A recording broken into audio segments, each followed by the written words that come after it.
아무 정말 보잘것없는 부족한 사람을 갑자기 오게 돼가지고 내가 어떻게 어떤 말씀을 전해야 될지 참 고민이 많이 되었습니다. 한 2, 3일 됐지만은 그러나 그럼에도 불구하고 하나님께서 우리 한국 땅에 특별히 에스더 기도 운동을 통해서 기도하는 분들 세워주셨던 걸 정말 감사드리고 저녁에 와서 같이 하나님의 말씀을 같이 나누고 또 같이 기도하는 시간을 가졌으면 좋겠다는 그런 마음으로 제가 왔습니다.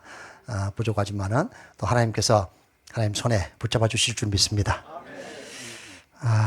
방금 우리 교수님 말씀 소개해 주셨던 것처럼 저는 인도에서 사역하고 있습니다.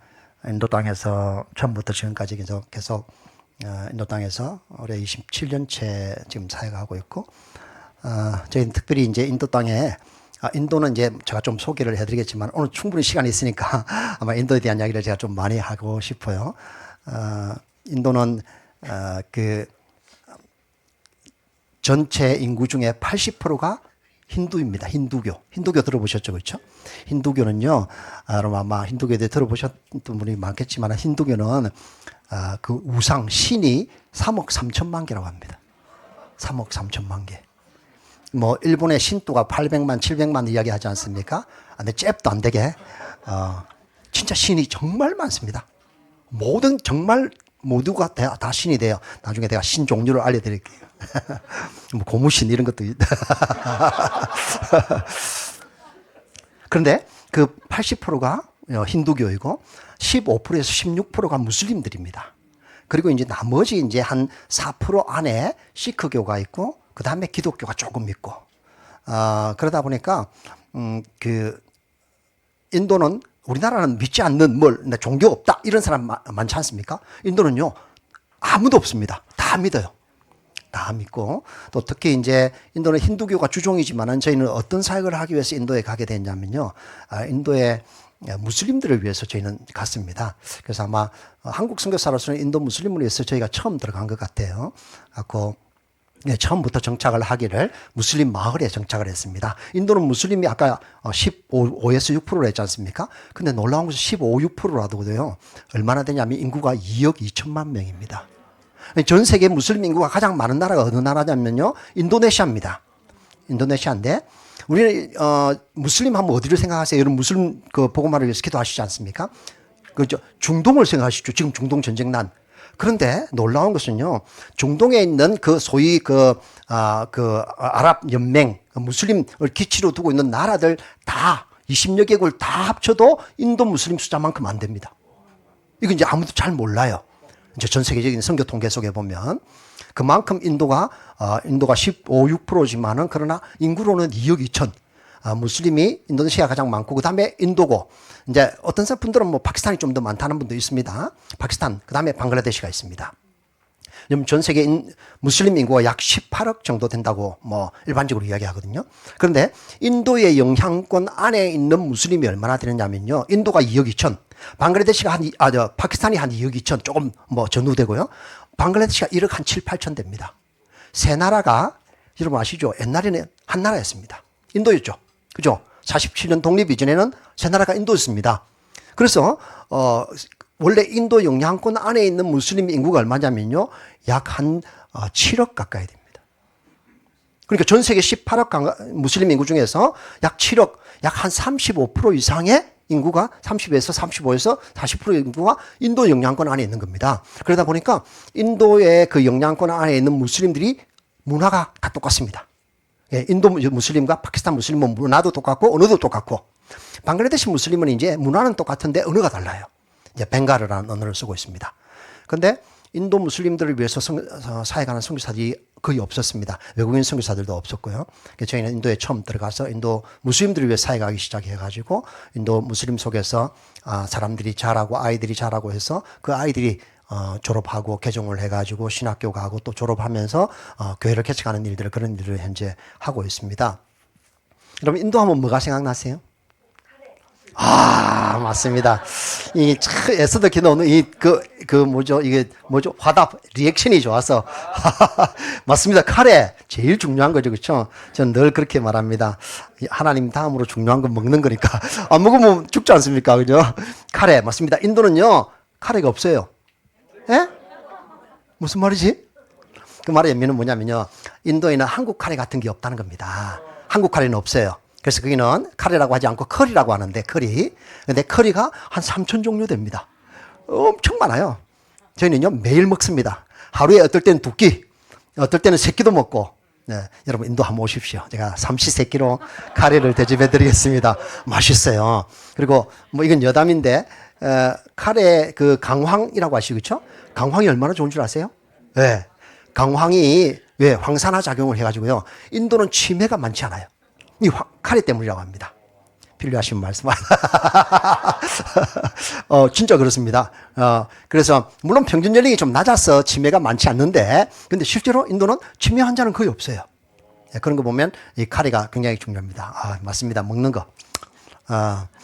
또 뭐가 생각나십니까? 소.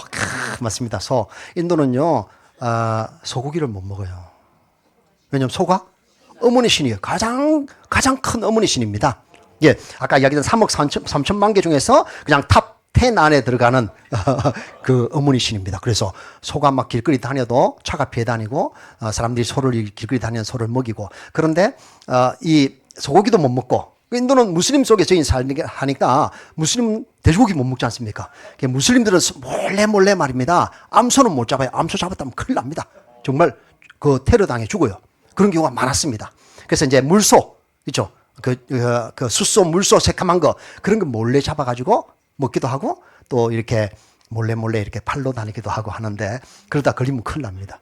그래서 소를 못 먹어요. 돼지고기도 못 먹고, 재밌는 것은 인도는 힌두교의 영향으로 그 베지테리안, 요즘 비건이라고 한국 말하죠. 그렇죠? 베지테리안이 60%입니다. 퓨어 베지테리안이 한 60% 돼요. 그럼 사람들은 고기는 아예 안 먹습니다. 물론 베지테리안 속에도 많은 뭐 종류들이 있는데, 일반적으로 뭐냐면요, 계란도 안 먹고 아예 안 먹는 사람들이 한 60% 가까이 됩니다. 그러다 보니까 이 사람들이 단백질이 부족하지 않습니까? 단백질은 콩은 굉장히 많습니다. 그 뭐 렌틸 콩이라든지 우리나라 말하는 이효리 콩, 이런 것들은 굉장히 많습니다. 굉장히 단백질 높은 거죠. 그러다 보니까 이제 인도에서 요즘은 이제 뭐 5성급 호텔 같은 데서 스테이크를 팝니다. 그런데 이제 외국에 수입에 들어온 거, 인도에서 절대 못 잡으니까. 근데 이제 한국에 제가 이제 가끔 이렇게 나오면 사람들이 인도에 소고기 못 먹으니까 이 소고기 사준다고 소고기를 사줍니다. 소고기 많이 먹고 인도 공항에 딱 들어가면 이미그레이션에서 삐삐삐삐삐 당신은 소고기를 너무 많이 먹었기 때문에 인도에 들어올 수 없습니다. 농담입니다. 또 그걸 또 안 믿으셔. 너무 순수하셔서, 정말. 그런데 실제로 인도에서는 소고기 정말 구경도 못 합니다. 서로 아예 잡지도 못하고, 어떤 무슬림이 소고기를 집에 가지고 있다는 것 때문에 힌두들이 몰려가가지고 두들펴서 죽인 적도 있습니다. 근데 실제로 소고기가 아니었는데 오해를 해가지고 그런 적도 있고요. 그러다 보니까 이제 신 이야기가 나오지 않습니까? 굉장히 큰 어머니 신이라고 말하는 신이 몇 개 있습니다. 겐지스 강이라고 들으셨죠, 그렇죠? 겐지스 강, 그 인도 말은 강가 강이라는데, 겐지스 강은 히말라야 중턱에서 시작해가지고 북부 인도를 완전히 관통해가지고 저기 방글라데시 쪽으로 벵골만으로 빠지거든요. 근데 그 겐지스 강은 시바라는 신이 하늘로 성천에 올라가다가 자기 머리카락을 떨어뜨린 것이 강이 되었다고 믿어요. 그리고 그 강 중앙에, 거의 중류에 굉장히 중요한 도시가 몇 개 있습니다. 그 중에 하나가 바라나시라는 도시입니다. 들어보셨죠? 한국에 작년하고 재작년에 인도가 굉장히 많이 소개됐어요. 아마 다 보셨을 겁니다. 그 기안 84라는 친구가 와가지고 막 인도 막 다니면서 그 뭐 이상한 거 막 보셨죠? 예. 겐지스 강에 들어가서 목욕도 하고 겐지스 강물도 마시고 막. 근데 그 겐지스 강이요, 시체를 그 옆에서 태웁니다. 그냥 나무로 화장을 합니다. 근데 부자들은 나무를 많이 살 수 있기 때문에 바짝 태워서 그냥 이렇게 뼈만 골라서 버리는데, 가난한 사람은 나무를 많이 못 사거든. 그러다 보니까 타다가 중간에 그냥 버리면 개가 와서 뜯어먹기도 하고 그냥 강에 버리는데 그 옆에서 목욕하고, 그 강물이 거룩한 강이라고 생각하고 강물을 떠다가 자기 동네에 가지고 가고 템플에 가지고 가고 또 정화의식도 하는 그런 일들을 하고 있습니다. 코로나 기간 동안 여러분 들어보셨죠? 그렇죠? 한국도 코로나 기간 때 굉장히 어려웠지 않습니까? 코로나 기간 동안에 인도는요, 통계에 안 잡혔는데 우리가 인도에 있을 동안에 하루에 5만 명이 죽었습니다. 하루에 5만 명. 근데 화장할 수 없지 않습니까? 너무 많이 죽으니까. 어떤 줄 아세요? 그냥 강에 갖다 버린 겁니다. 하루에 2,000에서 2,500구를 최고 피크 때 버렸어요. 근데 그 강에 어떻게 될까요? 상류에 버리니까 어때요? 또 내려오죠. 저는 그 사진 많이 찍었습니다.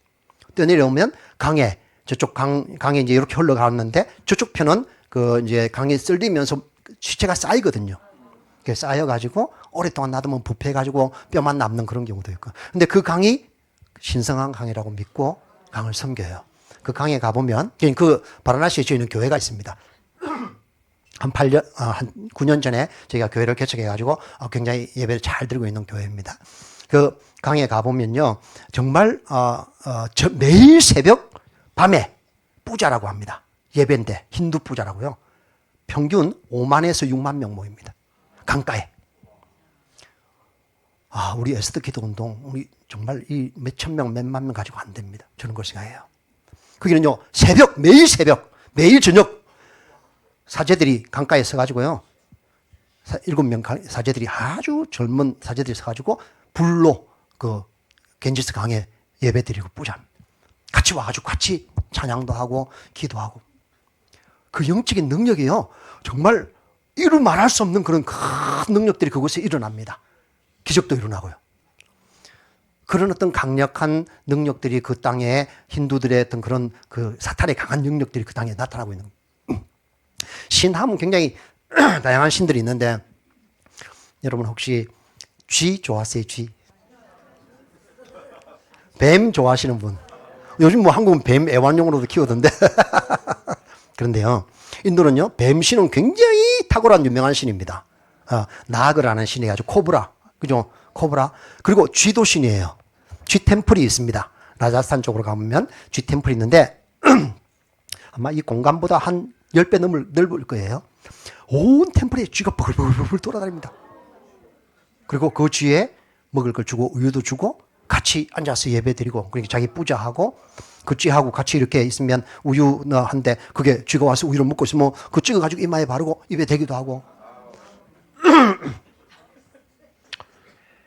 이제 들어보면 정말 이렇죠, 그죠? 그런데요, 제가 왜 이야기하는 줄 아십니까? 여러분, 기도해 달라는 겁니다.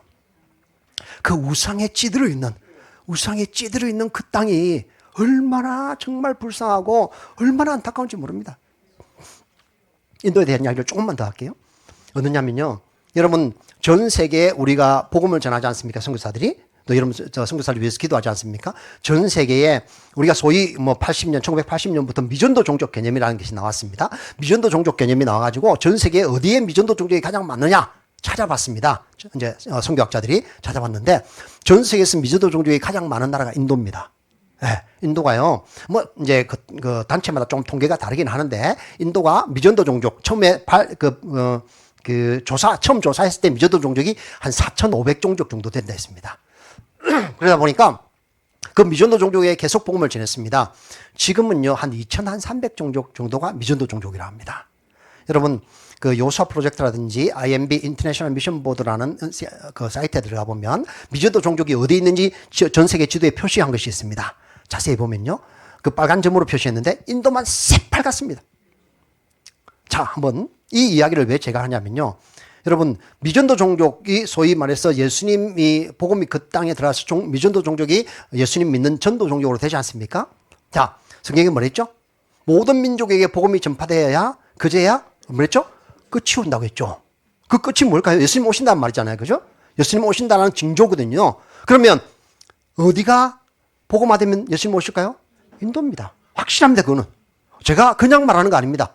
이 모든 선교학자들이 동일하게 말하는 내용이, 인도가 복음화되면, 인도에 있는 미전도 종족이 줄어들면, 계속 줄어가지고 제로가 되면 주님 오신다. 그건 확실합니다. 여러분, 인도를 위해서 모르겠습니다. 여기 에스더 기도 운동에 인도 선교사님들 오고 인도에 대한 이야기를 하신 분이 오셨는지 모르겠는데, 인도가 얼마나 중요한 그 전도해야 되고 복음을 전해야 될 땅인지, 그리고 아직도 그 견고한 진 3억 3천만의 우상을 섬기고 있는 힌두와 그 5, 6%, 2억 2천만 명의 무슬림들이 아직도 버티고 있는 땅이 인도입니다. 인도가 복음화되면 주님 분명히 오신다고 저는 확신합니다. 근데 놀라운 것은요, 요 근래에 가정교회 개최 운동이라든지 CPM, 처치 플랜팅 무브먼트라는 그런 운동들을 통해 가지고요, 인도가 계속해서 복음이 들어가고 있습니다.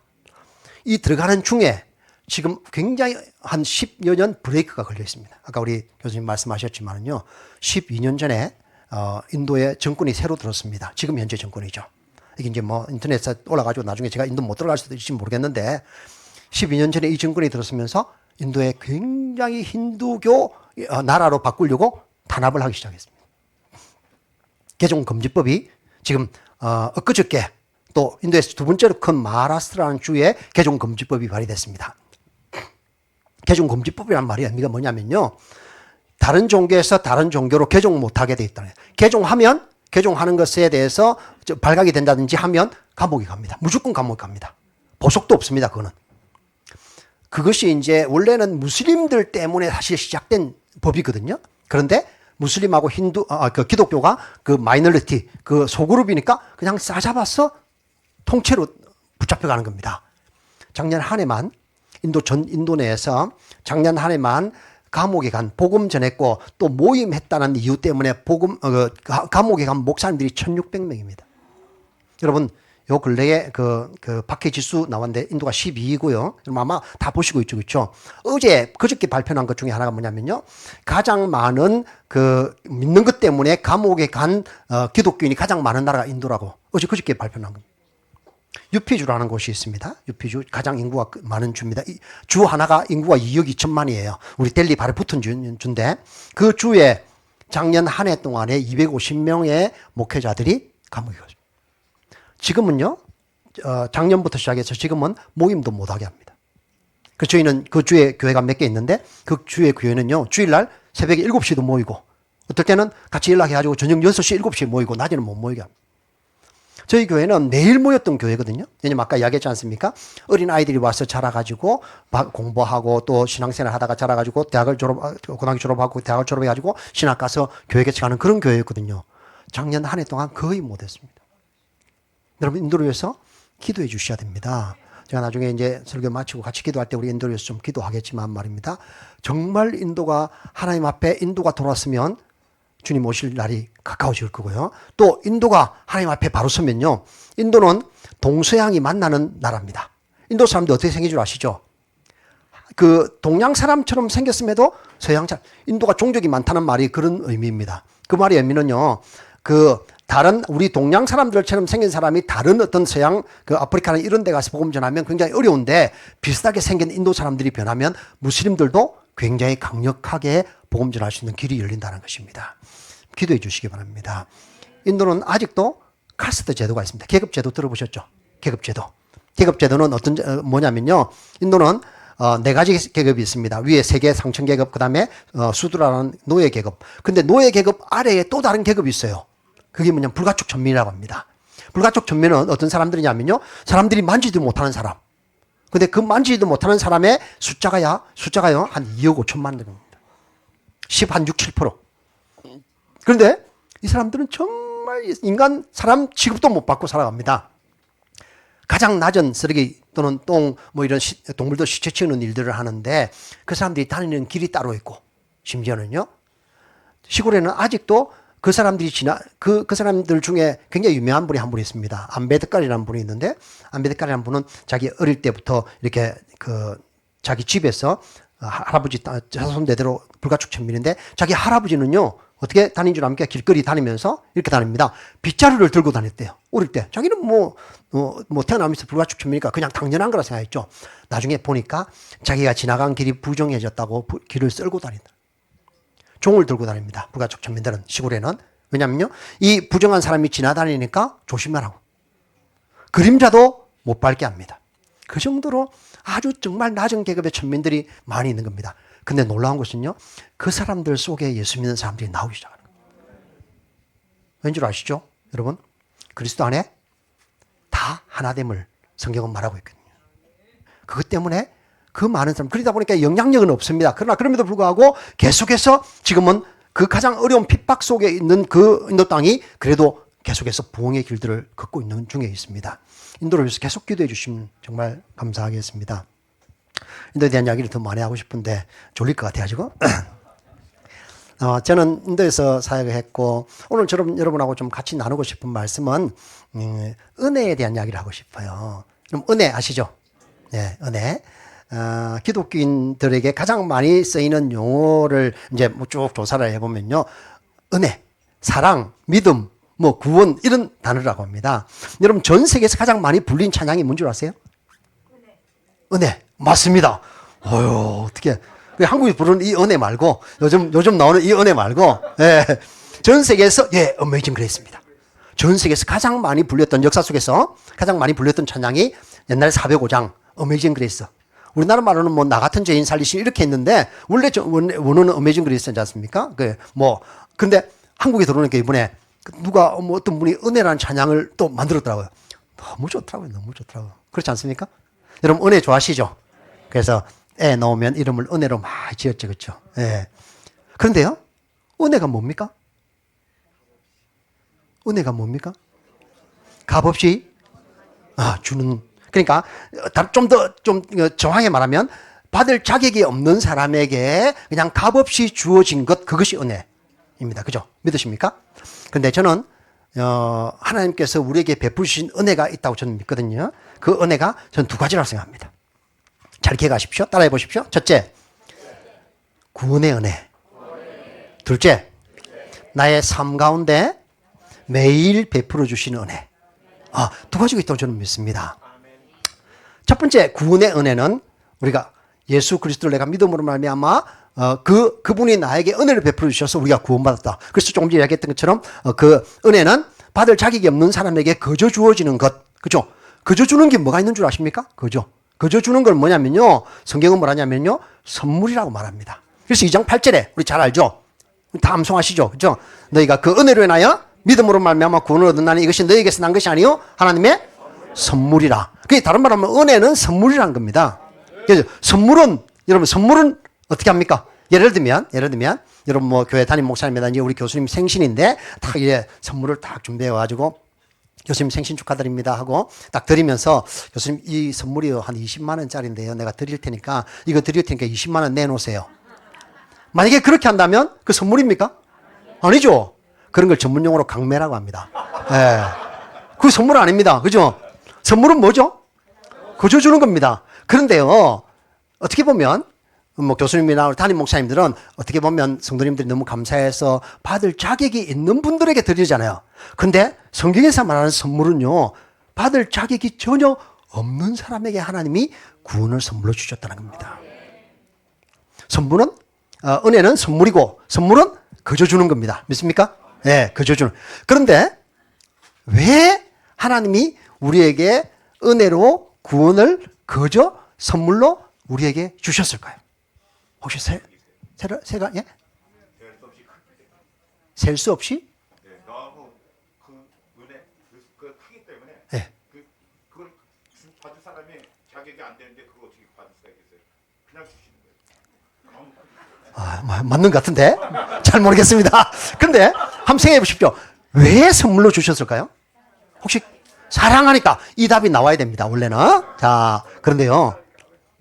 사랑하니까 맞는 말인데 어떻게 보면 안 맞아요. 왜 안 맞냐면요. 그 사랑은 일방적인 사랑이에요. 사랑은 여러분 뭡니까? 서로 사랑해야 되지 않습니까? 누가 나에게 사랑하면 나도 사랑해야죠. 좋아가지고 막 서로 좋아가지고 이렇게 그게 사랑이죠. 그렇죠? 근데 하나님이 우리에게 주시는 사랑은요. 그냥 좀 쉽게 말하면 짝사랑이에요. 짝사랑 해보셨습니까? 제가 옛날에 해봤는데요.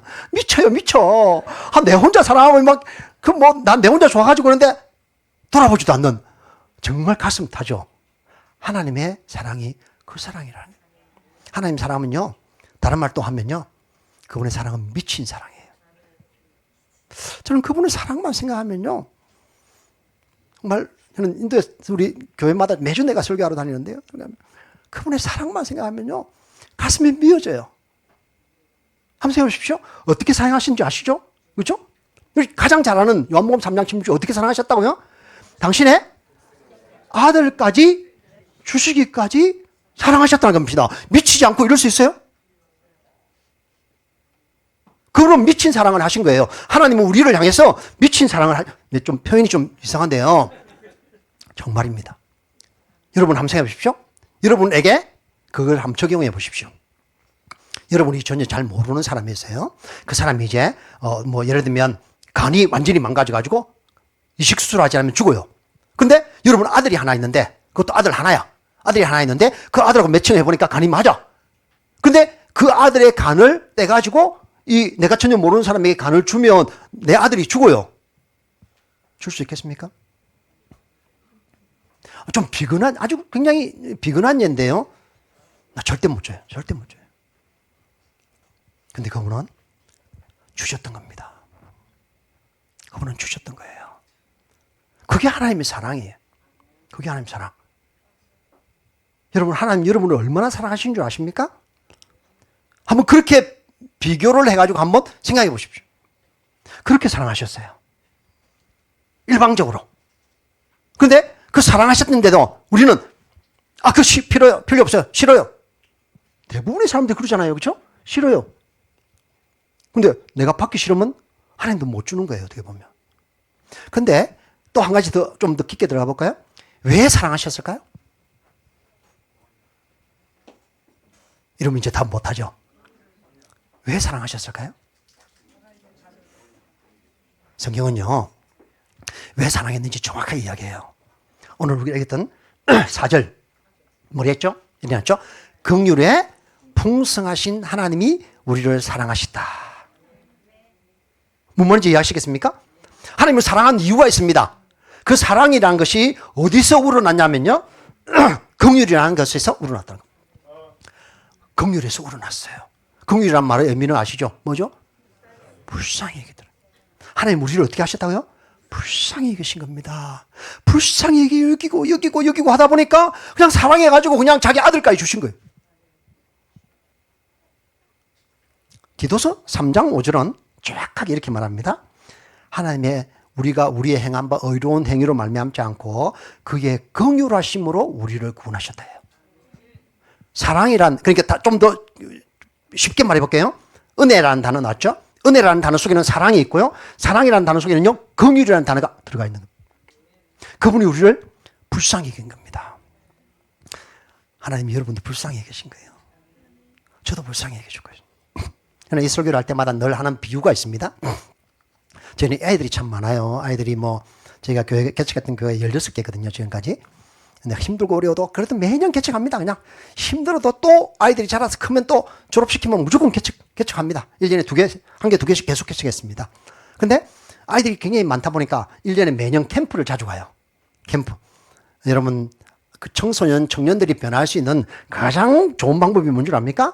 캠프 데리고 가지고 딱 집어넣고요. 3박 4일 밤새도록 그냥 안 재우고 기도하고. 여러분 그렇게 안 변했습니까? 목사님들 대부분 그렇게 해가지고 주님 내가 여기 있습니다 갑니다. 그래 안 했어요? 그것 때문에요. 우리는 계속해서 아이들이 변화되고 믿음으로 성장하고 교회의 중요한 일원이 되고 교회 개척하고 신학하는 일들. 캠프 가면 어떻게 해요? 우리나라는 요즘 이런 거 안 하더라고요. 이제는. 우리는 아직도요. 캠프 가면 마지막 날 마당에 모여가지고 그죠? 모닥불 피워놓고 그죠? 야, 어떨 때는 야, 니 죄도 한번 적어봐 해가지고 죄도 지어가지고 태우기도 하고 그래 해보셨죠? 예. 네. 우리는 아직도 하거든요. 그런데요. 저는 이 설교할 때마다 이 비유를 듭니다. 근데 캠프 다 끝나고 나면 어때요? 마당에 가운데 모닥불 키워놨지 않습니까? 나무를 넣어가지고 불 타고 있죠? 근데 어떻게 되죠? 끝나고 나면 다 들어가고 나면 뭐가 되죠? 모닥불, 불 안 끄면 어떻게 되는 줄 아세요? 계속 타면 그 타고 있는 나무는 어찌 되죠? 내일 아침 되면 쇠가 되어버리죠. 우리는 어떤 존재냐면요. 타고 있는 나무와 같은 존재였어요. 성경도 말합니다. 불타다 남은 나무. 그런데 그 타고 있는 나무를 하나님 불쌍히 계신 거예요. 그래서 그 나무, 불타고 있는 나무를 끄집어내가지고요. 물에도 집어넣고, 깎고, 자르고, 사포질도 하고, 끌도 밀고, 그래가지고요. 니스칠도 하고 해가지고요. 아름다운 십자가도 만들고, 하나님 보시기 아주 좋은 모습으로 만들어가는 그분의 솜씨. 그죠? 근데 우리는 어떻게 해요? 딱 끄집어내지 마세요. 물에 집어넣으면 차가워요. 깎지 마세요. 날마다 그렇게 우리는 살아왔던 거예요. 그런데 하나님 어떻게 해요? 하나님 당신의 쓰시기에 합당하게 사용하시기 위해서 불 가운데 영원히 죽을 수밖에 없는 죄인인 우리를 끄집어내셔서 하나님의 기뻐하시는 모습으로 만들어가고 이루어갔던 하나님의 솜씨였던 것입니다. 그것이 구원이었어요. 저는 이 긍휼이라는 단어와 은혜라는 단어를 생각할 때마다 저 자신의 삶 속에 굉장히 많이 참 하나님 앞에 감사하고 살아갑니다. 왜냐면요. 저는 20살 때 예수 믿었습니다. 20살 때 예수 믿었는데, 저는 20살 때 예수 믿기 전에 어떤 사람이었냐면요. 여러분 혹시 들어보셨는지 모르겠는데, 남녀호랑개교라고 들어보셨어요? 네. 혹시 여기서도 그거 하시다 오신 분도 계실지 모르겠는데. 저는요, 저희 아버님이 한 60몇 년 전에 아주 제가 어릴 때 그 종교를 받아들이셨어요. 저희 어머님이 굉장히 많이 아프셔가지고요. 그 종교를 받아들였는데 그 종교를 받아들이고 열심으로 쫓아다녔습니다. 아주 열심으로. 그 20살 때 예수 믿기 전까지. 그 종교가 어떻게 모임하고 어떻게 신앙생활 하는 줄 아십니까? 그 종교는 하루에 3시간 기도합니다. 3시간 기도해요. 아침에 눈 뜨면 1시간, 저녁에 밥 먹기 전에 1시간, 밤에 잠자리 들기 전에 1시간. 종교 경전이 요만한 경전이 있습니다. 그런데 그 경전을요, 아이들이, 그 종교를 믿는 아이들이 5살만 되면요, 처음부터 끝까지 다 외웁니다. 처음부터 끝까지 다 외워요. 저도 외웠습니다. 지금 제가 그 종교를 떠난 지 4, 5년 됐거든요? 그런데요, 아직도 그 종교 경전을 기억해라면 해요. 아직도 기억나요. 왜요? 완전히 지금 하루에 매일 외웠습니다. 그 처음부터 끝까지. 그들이 그렇게 기도하고 경전을 외우고 하는 이유가 뭔 줄 아십니까? 이유가 뭔 줄 아세요? 가르쳐 드릴까요? 맷집을 기르는 겁니다. 맷집. 맷집 아세요? 맷집. 그 종교는요, 기도하고 경전을 암송하고 하는 것들을 통해서요, 자기들의 신앙의 맷집을 길러가는 겁니다. 자, 한번 돌아볼까요? 여러분, 예수님 믿으시죠? 그리스도인이죠? 그리스도인으로서 우리는 영적인 맷집이 있습니까? 저는요, 한번 이런 설교를 한 적이 있어요. 맷집. 우리는 우리 맷집 기르기 위해서 어디 가서 좋은 거 먹고, 약 먹고, 막 운동도 하고, 엑사이즈 하고 하죠. 그런데 영적인 맷집을 기르기 위해서는 아무것도 안 해요. 정말 심각합니다. 기존에 현재 그 현대 그리스도인들은요, 영적 맷집이 너무너무 약해요. 그러니까 맨날 교회만 싸우고 다투고 교회가 세속적으로 빠지고, 그게 왜 그런 줄 아세요? 영적 맷집이 약해서 그런 겁니다. 교회 오면 맨날 나 그 김집사 꼴보기 싫어서 교회 안 갈래. 왜 그런 줄 아세요? 김집사가 문제가 아닙니다. 자기 맷집이 약하니까 그런 겁니다. 여러분, 무슬림들이 어떻게 기도하는 줄 아세요? 여러분, 오늘이 어떤 날인 줄 아세요? 들어보셨습니까?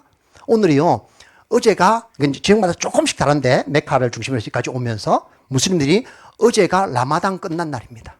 저는 무슬림 사회가 하기 때문에 계속 금식하며 기도했거든요. 인도는 이제 오늘이 라마단 끝나고 내일이 이드입니다. 이드. 제일 큰 축제죠. 무슬림들은 1년에 한 달, 30일, 29일에 30일 금식합니다. 금식해요. 무슬림들 하루에 5번, 물론 정통적인 무슬림들만 하긴 하지만 5번 기도합니다. 모스크 가가지고요. 모스크, 우리는 동네에 모스크가 굉장히 많거든요. 딱 시간 되면 알라후 아크발 아잔 딱 들리면요, 가는 길에 가다가도요, 기차 안에서도 깔아놓고 기도합니다. 정말 소름이 돋아요. 그 사람들이 왜 그런 줄 아세요? 영적 맷집을 키우는 겁니다. 영적. 여러분, 무슬림들을 위해서 정말 기도하셔야 돼요. 어제까지 라마단, 인도는 오늘까지 라마단이 끝나고 이제 내일 이든데 무슬림들 위해서 기도해야 됩니다. 저는 어릴 때 열심히 쫓아다녔어요, 그게. 그리고 그 암송 다 했고요. 그런데 하나님이 그 참 이방 종교에 빠져있던 한 젊은이를 불쌍히 여기신 거예요. 불쌍히 여기셔서 어떻게 하냐면요, 그 이방 종교에 그냥 내비두면 다 타서 없어지고 죽을 수밖에 없고 지옥 갈 수밖에 없는 그 한 젊은이를 불 가운데서 거집어내신 겁니다.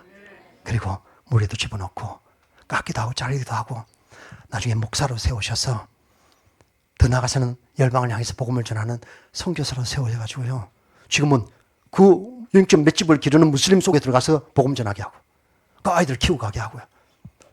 하나님 은혜가 아니면 도저히 상상이 안 되는 일이죠. 그렇죠? 여러분, 예수 믿기 전에 어떤 분들이셨습니까? 한번 지금 돌아보십시오. 지금 어떻게 예수 믿게 되는지 한번 돌아보십시오. 하나님의 은혜와 긍휼이 여러분 삶 가운데 있었기 때문에 이 자리에 와 있는 거 아닙니까? 특별히 또 기도하러 이 자리에 온 분들은요, 특별히 더 믿음이 대단한 놀라운 용사들 아십니까? 그렇죠? 하나님의 은혜가 있기 때문에. 저는 예수 믿고 나서 제 집안에 안 믿었기 때문에 굉장히 어려웠습니다. 거의 한 10년을 저는 이제 대학 1학년 때 예수 믿었으니까 한 10년을 그냥 집에서 전혀 도움 받지 못하고 그냥 신앙생활을 했습니다. 뭐 집에 쫓겨나기도 하고 막 그랬거든요. 그래서 이제 대학을 졸업하고 직장생활 1년 하다가 집에 이렇게 하나 직장 찾아서 대전으로 간다고 말하고 대전에 올라와 버렸습니다. 그리고 대전에 전 침례교 목사거든요. 대전에 침신대가 있습니다. 그게 신대원에 가서 공부하고 2학년 마치고 3학년 때 신대원 마지막 학년 때 저희가 아내를 만나 결혼해가지고 저희 부모님 댁에 들어갔거든요. 부모님 댁에 들어가서 부모님들을 3년을 저희가 섬겼습니다. 섬기면서 부모님들 다 예수 믿고 나중에는요 굉장히 어려웠습니다. 그런데 부모님들 다 예수 믿고 아버님도 예수 믿고 돌아가시고 어머니는 예수 믿고 89에 돌아가셨는데 예수 믿고 나서 한 5, 6년 정말 얼마나 많이 기도하시고 저희들 위해서 그렇게 돌아가셨어요. 저 신대원을 졸업하면서 하나님 앞에 기도했습니다. 하나님, 우리 에스더 기도 운동이 제가 참 마음이 막 가는 이유가 또 하나 있습니다. 뭔지 아세요? 에스더 기도 운동이 북한을 위해서 기도하지 않습니까? 그렇죠? 저는 신대원 다니면서 하나님 제가 북한이 열리면 가겠습니다. 그런 비전이 있었습니다. 초기에. 그래서 참 많이 기도하고 준비했어요. 그때까지만 해도 90년도 초죠. 90년 초만 해도 한국 교회가요, 북한 교회 재건 운동 해가지고 굉장히 많이 했습니다. 그래서 예를 들면 저희 저기 부산에 그 침례교회 크진 않는데 법률 침례교회라는 그 저희 모교회거든요. 저희 교회가 북한의 삼봉 제2교회 회령시에 있는 그 교회를 건축한다. 통일되면 우리 한국 교회가 다 맡아가지고 했습니다. 준비 엄청 많이 했어요. 그래서 저는 하나님 앞에 기도하면서 하나님 통일되면 북한이 열리면 제가 그 삼봉 2교회 내가 담임 목사로 갑니다. 개척하러 갑니다. 그렇게 준비했었어요. 그런데 정권이 바뀌고 뭐 이런 여러 가지 때문에 지금 다 막혀버렸지 않습니까? 너무 안타깝고 뭐 이걸 저걸 떠나가지고 북한이 빨리 통일이 돼야 된다고 저는 확신합니다. 그래서 저는 이번에 온다고 그저께 이야기 들으면서 에스더 기도 운동이 북한을 위해서 그렇게 매일 열심으로 기도한다는 소식을 내가 들었거든요. 얼마나 감사한지 몰라요. 기도하면서 하나님 앞에 하나님 제가 북한에 열리면 가겠습니다. 기도했습니다. 그래가지고 4년, 5년, 6년 교회 사역을 했습니다. 교회 사역을 하는데요. 8년, 9년이 지나도 전혀 소식이 없는 겁니다. 하나님 참 답답했죠.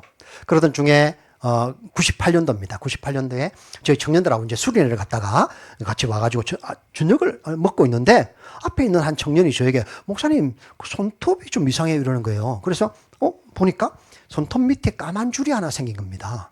그래서 뭐지? 그래서 이제 한 일주일 지났는데 계속 자라는 겁니다. 그래가지고 병원에 가서 진찰해 보니까 손톱 무좀 같다고 치료해 보자고. 근데 약을 바르고 해도 약을 먹어도 치료가 안 되는 겁니다. 계속 더 자라고 아프지도 않고 자꾸 자라오는 겁니다. 근데 대학병원에 가서 진찰을 했습니다. 그랬더니 결과가 나오기를 암이라는 겁니다. 저 그때 37살이었거든요. 굉장히 젊은 나이였죠. 그런데 이 암은 지금은 표적 치료가 돼요. 근데 그 당시는 85% 치사율이 있었습니다. 의사가 하는 말이 빨리 수술해내고 항암 치료해야 된다는 겁니다. 그래서 정말 하나님 앞에 기도하면서 하나님 제가 어떻게 해야 됩니까? 병원에 이번에 수술했습니다. 수술하고 항암 치료를 했습니다. 그때 이제 수술하면서 혹시 보이세요? 예. 원래는 의사가 이제 요만큼만 잘라내자 했는데 제가 생각하기를 그렇게 잘라내면 모양도 좋지 않고 그래서 손목까지 완전히 다 파내자. 이렇게 크게 잘라가지고 수술을 하나 파냈습니다. 하나님 앞에 기도하면서 하나님 제가 어떻게 해야 됩니까? 많이 기도했습니다. 암 치료하러 병원에 들어가서 치료하는 중에 그때 하나님께서 저에게 말씀으로 잠언의 말씀을 주시면서 내 명철을 의지하지 말란 말씀을 주셨어요. 기도하면서 하나님 앞에 하나님 제가 그렇습니다. 하나님 내 생각과 내 마음 내려놓고 하나님 당신이 원하는 대로 따라가겠습니다. 기도했습니다. 하나님 살려주셨어요. 회복시켜 주셨어요. 그리고 이제 그 사건 때문에 다 내려놨습니다. 사역을 다 내려놓고 내가 해외선교소로 가겠습니다. 결단을 하게 됩니다. 그리고 이제 저희 집내교 해외선교회에 허입을 하고 그 훈련을 받기 전에 저희 이제 교단에서 인도에 선교사 한 명도 없었거든요. 그래서 저희를 처음으로 한번 보내보자 해가지고 인도에 한번 가자는 겁니다. 99년도에 제가 인도에 처음 갔거든요. 갔는데 99년도에 이제 저희 처음 갔을 때 오래 갔어요. 그때 저희 회장님과 같이 뭐 그때 이제 우리 교단에서 처음으로 인도 선교사 보내보겠다 하니까 한번 가보자 해가지고 그때 선교사로 간 건 아니고 한번 돌아본다고 갔거든요. 근데 인도는 굉장히 덥습니다. 이제 지난주에 홀리라는 축제를 지냈거든요. 물감 뿌리는 축제입니다. 그 홀리라는 축제가 지나면요. 찬물로 샤워를 합니다. 벌써 찬물로 샤워합니다. 인도는. 그게 재밌는 건요. 인도는 이런 이야기가 있습니다. 인도는 3월에는 30도, 4월에는 40도, 5월에는 50도. 실제로 5월 말 6월 초 되면요 50도 올라갑니다. 그것도 어떤 줄 아세요? 중동 같은 데는 50도 올라가도 건조하지 않습니까? 그늘에 들어가면 시원하잖아요. 인도는 안 그래요. 북인도는 훨씬 더 심합니다. 습도도 있어요. 그리고 이제 7, 8을 넘어가면 40, 한 4, 5도에 습도 95%, 98% 우기가 되니까. 처음 인도에 딱 갔는데요. 이제 회장님과 몇몇 우리 그 목사님들하고 인도에 딱 도착했는데 저희가 5월 중순에 갔거든요. 공항에 캘커타라는 도시가 있습니다. 캘커타 공항에 딱 내려가지고 공항문을 한밤중에 11시 50분에 공항문을 딱 열고 나갔는데 더위가 헉! 한밤중 온도가 38도. 한국이 제일 더울 때 그런 온도죠. 딱 공항문을 나가자마자 어이 뭐야 생전 경험해보지 못했던 더위였습니다. 캘커타를 한 3일을 다녔습니다. 여러분 캘커타가 어떤 도시인 줄 아세요? 지금은 꼴카타라고 하는데요. 그 캘커타가 마더 데레사가 사역했던 곳입니다. 그 죽음의 집이 있고, 그죠? 그 마지막 호스피스 하는 곳도 있고요. 깔리 템플이 있어가지고 아직도 동물 제사를 드리고 있습니다. 동물 제사를 드리는데 어떻게 드리는 줄 아세요? 염소를 딱 깔리 템플에 가져오면요. 염소를 막대기 2개 꽂아놓고 거기다가 목을 딱 걸어놓고요. 망나니가 춤을 추다가 목을 땡강 칩니다. 그럼 피가 팍 뛰지 않습니까? 그 피를 받기 위해서 사람들이 무한 몰려가가지고 그 피를 받아가 이마에 찍고 가지고 가기도 하는. 아직도 그런 제사를 드리는 곳이 꼴카타입니다. 처음에 꼴카타 다니면서 3일을 다니면서요. 정말 미치겠더라고요. 하나님 앞에. 하나님 저 여기는 아니고 우리 회장님한테 목사님 전 연 아닌 것 같습니다. 저 중앙아시아가 있습니다. 저 사실 중앙아시아 우리 성교사 많았거든요. 얼마나 불평한지 모릅니다. 3일을 다니면서 정말 많이 불평했습니다. 이래 더운데 외국인이 어떻게 와서 살 수 있고 사역 꿈도 못 꾼다. 나 안 온다. 그랬거든요. 근데 나흘째 되던 날 4일째 되는 날 제가 어디 가겠냐면은 그 캘커타에서 1시간 정도 떨어진 작은 소도시가 하나 있습니다. 세란포르라는 작은 소도시인데 거기를 갔습니다. 참 가보고 싶었던 곳이었어요. 거기는 어떤 곳이냐면요.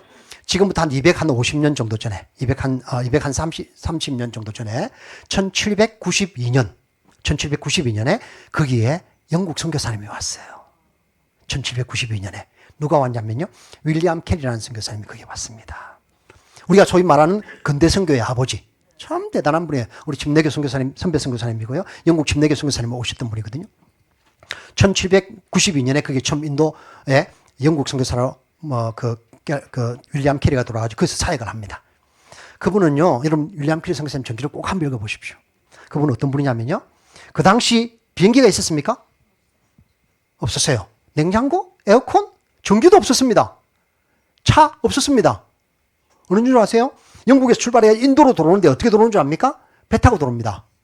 배도 큰 배도 아닙니다. 몇만 톤 되지 않는, 몇천 톤 되지 않는 그 배를 타고 영국에서 출발해서 옵니다. 그런데요, 처음에 하나님께서 윌리엄 캐리를 부르셨다는 그 부르심을 받고 출발해서 옵니다. 오는데 자기 아내를 막 이렇게 설득합니다. 아내가 안 간다고 합니다. 도로시라는 부인인데요, 사모님인데. 그래서 혼자 출발합니다. 아들 하나만 데리고. 오다가 한 달 정도 배 타고 오다가 고장이 나서 다시 돌아갑니다. 돌아가가지고 자기 아내를 거의 강제로 처제를 같이 간다는 조건하에 강제로 설득해가지고 출발해서 인도로 들어옵니다. 영국에 출발해서 인도로 들어오는데 배 타고 얼마나 걸린 줄 아세요? 6개월 걸립니다. 그 당시 근대 선교 초기는요, 선교사님들이 자기 나라에서 선교지로 출발해가지고 갈 때요, 100명이 출발하면 50명은 가다가 죽었습니다. 실제로 그랬습니다. 역사 속에서 보면. 그분은 6개월 걸려서 아프리카 희망봉을 돌아서 수에즈 운하도 없었습니다. 돌아가지고 인도에 들어옵니다. 돌아가 복음을 전하는데요, 아무도 믿지 않습니다. 아무도 믿지 않아요. 그 사모님은, 도로시라는 사모님은 들어오자마자 몇 개월 만에 미쳐버립니다. 정신병이, 멘탈이 문제가 생깁니다. 학고방 요만한 뒤주 같은 걸 만들어 놓고 안에 가다 놓고 다녔습니다. 자기 아들은요, 돌아가지고 불과 3년 만에 둘째 아들은 자기 품에서 말라리아로 죽습니다. 첫째 아들도 한 10년 후에 동일한 게 자기 품에서 죽습니다. 그 사모님은 거의 평생을 정신병자로 사시다가 나중에 돌아가셔서 다시 결혼하고 이렇게 합니다. 그분이 처음 와가지고 복음을 전하는데 아무도 믿지 않습니다. 그래서 얼마나 수고하고 노력했는지 모릅니다. 근데요, 몇 년 만에 한 명이 믿냐면 7년 만에 한 명이 믿어요. 7년 만에. 지금 같으면 선교사가 나와가지고 7년 동안 아무것도 전도도 못하고 있으면 어떻게 한국에 교회에서 들어오라고 하겠죠. 그렇죠? 근데 그분은요, 그렇게 고생합니다. 7년 만에 한 명이 믿는데 그 믿은 사람을, 그것도 누구냐면 자기가 돈 줄 수 있었던 비서 크리슈나 팔이라는 사람입니다. 그 사람이 믿고 그 사람을 강에 데리고 와가지고 침례 세례를 줍니다. 제가 그거 가봤거든요. 갔는데요. 강가에 가보니까 그 집 내주었던 장소에 하얀 돌 십자가 하나 딱 세워놨더라고요. 참 은혜가 됐죠. 얼마나 고생하셨겠습니까? 그분은 그 땅에서 42년을 삽니다. 그런데요, 42년 동안 한국에 한국이 아니고 자기 본국 영국에 한 번도 못 갑니다. 영국 엘리자베스 여왕이요. 어떻게 했냐면요. 당신이 와서 쉬어라. 부모님 돌아갔다는 소식도 듣고도 못 갑니다. 저는요, 그분에 비하면 완전 날라리 선교사입니다. 정말이에요. 요즘은 이제 좀 몇 년 됐다고 거의 매년 옵니다. 한국에. 참 정말 어떨 때는 정말 부끄러워요.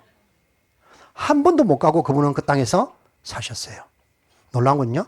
그분이 사역했던 곳에 가봤거든요. 처음에 와가지고 엄청 힘들었습니다. 그래서 학교를 시작합니다. 꼬마 아이들 학교. 처음 학교 시작할 때 3명의 학생이었습니다. 지금 어떤 줄 아세요? 그 학교가 학생 수 2만 명. 종합대학이 되어 있어요.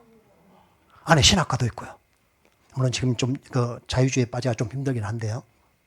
종합대학이 큰 대학이 있습니다. 그분이 1800년, 7년 만에 한 명 예수 믿고 난 다음에 그 사람을 데리고 교회를 개척했는데 교회가 1800년대에 지어졌던 교회가 아직도 그대로 있어요. 우리 그 교회 가가지고요. 전 참 힘들면 거기 가거든요. 가서 그 예수 소망, 아까 여러분도 불렀던 찬양 있죠. 그 찬양 부릅니다. 하나님, 이 땅 가운데도 예수님만이 유일하신 소망입니다. 그리고요, 이분이 복음을 전하는데 얼마나 탁월하신 분인 줄 아세요? 이분이 어떤 분이냐면요. 42년을 살면서, 그 땅에 살면서 44개 언어로 성경을 번역합니다. 44개 언어로. 탁월한 학자였습니다. 정말 대단한 분이셨어요. 물론 다 성경을 번역하지는 않았지만 쪽복음도 있고 신약도 번역하고 했는데 우리가 지금 읽고 있는 힌디 성경을 처음에 그분이 대본을 지금도 번역한 겁니다. 지금 쓰고 있는 것도. 그런데 더 놀라운 것은요. 그분이 번역했던 44개 성경 번역본을 인쇄소에 넣어놨는데요. 인쇄소가 거의 말년에 불이 나버립니다. 불이 나가지고 거의 다 타버립니다. 얼마나 절망했을까요? 그런데요. 그분은 그 다음날 아침에 경건의 일기에 이렇게 적고 있습니다.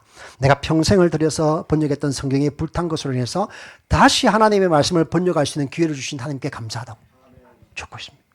그분은요. 1792년에 처음 들어가는 그날부터 일기를 썼더라고요. 일기가 아직도 보관되어 있어요. 고문서관에 가보면요. 제가 봤거든요. 보관되어 있습니다. 그러면서 사역합니다. 정말 놀라운 사역을 많이 했습니다.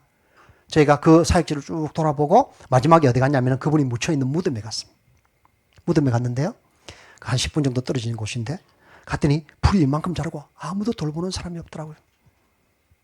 막 풀을 헤치고 사람 불러가지고 제치고 들어가 보니까 평장이 되어 있더라고요. 그리고 사모님들 묘지와 아이들 묘지가 같이 있고 팀 사역했던 성교사님들 묘지가 있더라고요. 저 3일 동안 캘커타를 다니면서 불평이 되지 않습니까? 불평하고 짜증내고 그분 무덤 앞에 가서 얼마나 울은지 모릅니다. 얼마나 울은지 모릅니다. 한번 생각해 보십시오. 그때 차가 있었습니까? 전기가 있었습니까? 아무것도 없었습니다. 근데 지금은요, 전기도 있고, 에어컨도 있고요, 차도 있고, 물론 이제 인도는 뭐 인프라가 좋잖아요. 전기가 왔다 갔다 하고 뭐 이렇게 가끔 정전도 자주 되고 하지만은 그래도 그때 비하면 정말 대단하죠. 그분 앞에 가서 얼마나 울은지 모릅니다. 울면서요, 하나님 제가 여기 오겠습니다. 인도에 오겠습니다. 결단합니다. 그래서 다시 훈련해가지고 인도로 들어갔습니다. 여러분 한국의 양화진 같은 데 꼭 한번 가보십시오. 다 가보셨겠죠. 그렇죠? 초기 조선 땅에 처음 복음이 들어올 때 얼마나 많은 분들이 자신의 생명을 들여서 그분들의 생명의 핏값이 여러분들에게 복음이 들어간 겁니다. 저는 하나님 앞에 그렇게 기도합니다. 하나님, 제가 만약에 인도 땅에 죽을 수 있으면 그 땅에서 나의 핏값을 통해서 하나님 인도 땅에 영혼들이 주님 앞에 나오기를 원합니다. 한국으로 돌아와서 훈련받고 다시 인도에 들어갔습니다. 선교사는 이제 들어갔죠. 여러분 원래 선교지에 가면 가장 먼저 하는 게 뭔지 아세요? 언어 배우는 겁니다. 언어는 저희 이제 두 가지를 했는데 한 개는 힌디어, 인도 사람이 한 40% 정도가 쓰는 언어인데요. 인도는요 언어가 얼마나 많은 줄 아십니까? 한 나라에 사용되는 언어가 1652개입니다. 참 어이가 없죠, 그렇죠? 막 숫자는 하여튼 인도는 뭐 완전히 전 세계를 그냥 깔았습니다. 깔았어. 인도 정부가 인정하는 공용어가 22개입니다. 그 중에서 제일 많이 쓰이는 언어가 힌디어하고 영어예요. 근데 영어는 이제 높은 계급의 사람들만 잘 쓸 줄 알고, 힌디는 한 40% 쓰고 그 언어를 배우고, 그 다음에 이제 무슬림들이 쓰는 언어가 있습니다. 파키스탄과 공용어인데 우르두어라는 언어입니다. 이 꼬부란 글씨인데요. 힌디는 빨랫줄 글씨, 힌디는 내가 나중에 한번 보여드리겠지만 빨랫줄을 쭉 하나 긋고 밑에 이렇게 빨래를 넣으면 그 글자가 됩니다. 그 빨랫줄 글씨라고 합니다. 이제 무슬림 우르두는 이제 아랍어랑 똑같이 이렇게 왼쪽에서 오른쪽에서 나가는 언어를 공부했죠. 열심히 공부하러 다녔습니다. 하루에 보통 한 13시간, 4시간 공부했습니다. 피나게 공부했습니다. 근데 들어가서 언어 공부하던 중에 한 9개월 됐을 때입니다. 제가 이제 차가 없기 때문에 어느 학교에 공부를 하라고 하고 선생님도 부르고 막 정말 공부를 많이 했거든요. 어느 학교에 그날도 저녁에 이제 수업을 하고 무슬림 대학에서 우리도 공부하고 돌아오는 길이었습니다. 차가 없기 때문에 버스를 타고 왔다 갔다 했거든요. 버스를 타고 이제 돌아오는데 인도 버스는 굉장히 위험합니다. 지금은 이제 좀 많이 나아졌죠. 그때는 이제 문이 없었습니다. 인도 버스는 문이 없어요. 그리고 우리나라 여러분 60년, 70년대 기억하십니까? 그거랑 비슷해요. 그거보다 훨씬 더 합니다. 밀려가지고, 인도는 또 안내양도 없어요. 남자인데, 남자는 밖에서 이렇게 안 잡아주고, 위에 서가지고, 제가 돈만 받아요. 그런데, 그날 이제 저희 집 학교에서 수업 마치고 돌아오는 길에 저희 집 가까운 정류장에 와가지고, 뒷문으로 타고 앞문으로 내리거든요. 앞문에 이제 붙잡고, 기사에게 세워달라고, 내린다고. 인도는요, 사람이 워낙 많이 몰리니까, 세우면, 와! 몰려옵니다.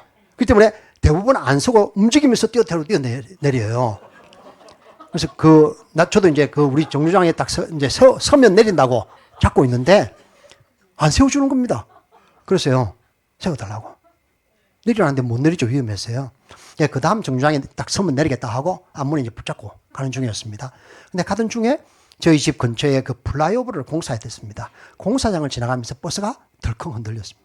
아주 굉장히 심하게 흔들려가지고 앞에 있던 인도 청년이 저를 밀었습니다. 가지고 앞문에서 떨어졌습니다. 달리는 버스에 떨어져가지고 왼쪽 다리가 뒷바퀴에 들어갔어요. 바퀴로 넘어가 버렸습니다. 완전 박살이 났죠. 정신을 잃고 도로 한가운데 정신을 잃고 있는데 정신을 차려보니까 사람들이 모여있고 다리는 뚝 떨어져가지고 왼쪽 다리가 뚝 떨어져가지고 획 돌아가 있고 피가 콸콸콸 쏟고 있더라고요. 제가 사람들에게 도와달라고, 그때 언어도 잘 못할 때죠. 9개월 정도밖에 안 됐으니까. 어떤 한 청년이 저를 오토릭샤에 태워가지고 가까운 대학병원에 응급실로 데려갔습니다. 그때 한 8시 넘었거든요. 들어갔더니 아무것도 못한다고 의사도 없고 내일 아침 10시까지 기다려야 된다는 겁니다. 가지고 응급처치 해놓을 수 있을 만큼 지혈만 하고 다리가 뚝 떨어져가지고 획 돌아가 있었거든요. 응급실에 있는 의사가 보더니 당신 내일 수술하면 다리 잘라내면 되는데, 그러면 사는데 문제는 피를 너무 많이 흘렸기 때문에 위험하다는 겁니다. 그래서 이제 정말 아주 강하게 지혈하고, 제가 그때 지금 상상해 보면요, 처음 지혈할 때, 그거 아세요? 소독약이 그리 좋지 않습니다. 베타딘 아시죠? 베타딘. 우리나라 베타딘 자주색 여자분들 쓰는 거죠. 그거를요, 위에서부터 부어가지고 쭉 짜가지고 그 고통을 정말, 근데 밤새 그냥 그렇게 지냈습니다. 우리 선생님들, 선교사님들이 오고 저희 아내도 오고, 그때 김광석 목사님이 오셨어요. 오셔가지고 같이 있어주고, 그 다음에 아침에 의사가 10시에 보더니 이만큼 잘라내자는 겁니다. 대퇴부까지. 참 절망적이었죠. 하나님 앞에 기도하면서 저희 아내가 의사에게 실패해도 좋으니까 수술해달라고. 참 간청을 했습니다. 근데 그 처음 수술했던 의사가 정말 탁월한 의사였어요. 인도는 아까 계급제도 있지 않습니까? 계급제도 있으니까 의사 집안에 의사가 나옵니다. 가스로 연결되니까요. 그런데 실력은 안 좋은데 의사 집안에 의사가 돼야 되지 않습니까? 그럼 의사 실력이 안 좋으니까 의대에 못 가잖아요. 그럼 그 사람들 어디 가는 줄 아세요? 어디 가냐면요, 헝가리, 중앙아시아 이런 데 가서 의대를 공부하고 옵니다. 근데 놀라운 거는요, 러시아 같은 데 가서 공부하거든요. 공부는 못하고 돈은 있지. 의사는 되고 싶지. 거기 가서 공부하고 오는 겁니다. 재밌는 거는요, 거기 가서 공부하고 오는 의사들은 학교만 마치고 오면 의대 시험을 칠 수 있는 자격을 줍니다. 인도는. 그런데요, 여러분 이제 이 이야기는 또 좀 곁으로 나가지만요, 재미난 이야기가 있습니다. 인도, 여러분 구글에 인도 컨닝이라고 한번 치보십시오. 그러면요, 진짜 희한한 사진이 올라옵니다. 뭐냐면요, 2층, 3층에 막 부모들이 시험 치는 자기 아이들 컨닝 페이퍼 주려고 2층, 3층에 기어 올라가는 그런 사진들이 수두룩하게 나옵니다. 참 어이가 없죠, 그죠? 근데 이 사람들이 이제 다른 나라 가서 영어로도 수업 안 해요. 러시아 같은 경우는. 그런데 돈 주니까 그냥 졸업장을 주는 겁니다. 졸업장 주면 가져오잖아요? 시험 칠 수 있잖아요? 시험 칠 때 어떻게 하죠? 컨닝하는 겁니다. 요즘은 많이 좋아졌습니다. 근데 참 굉장히 단속하는데.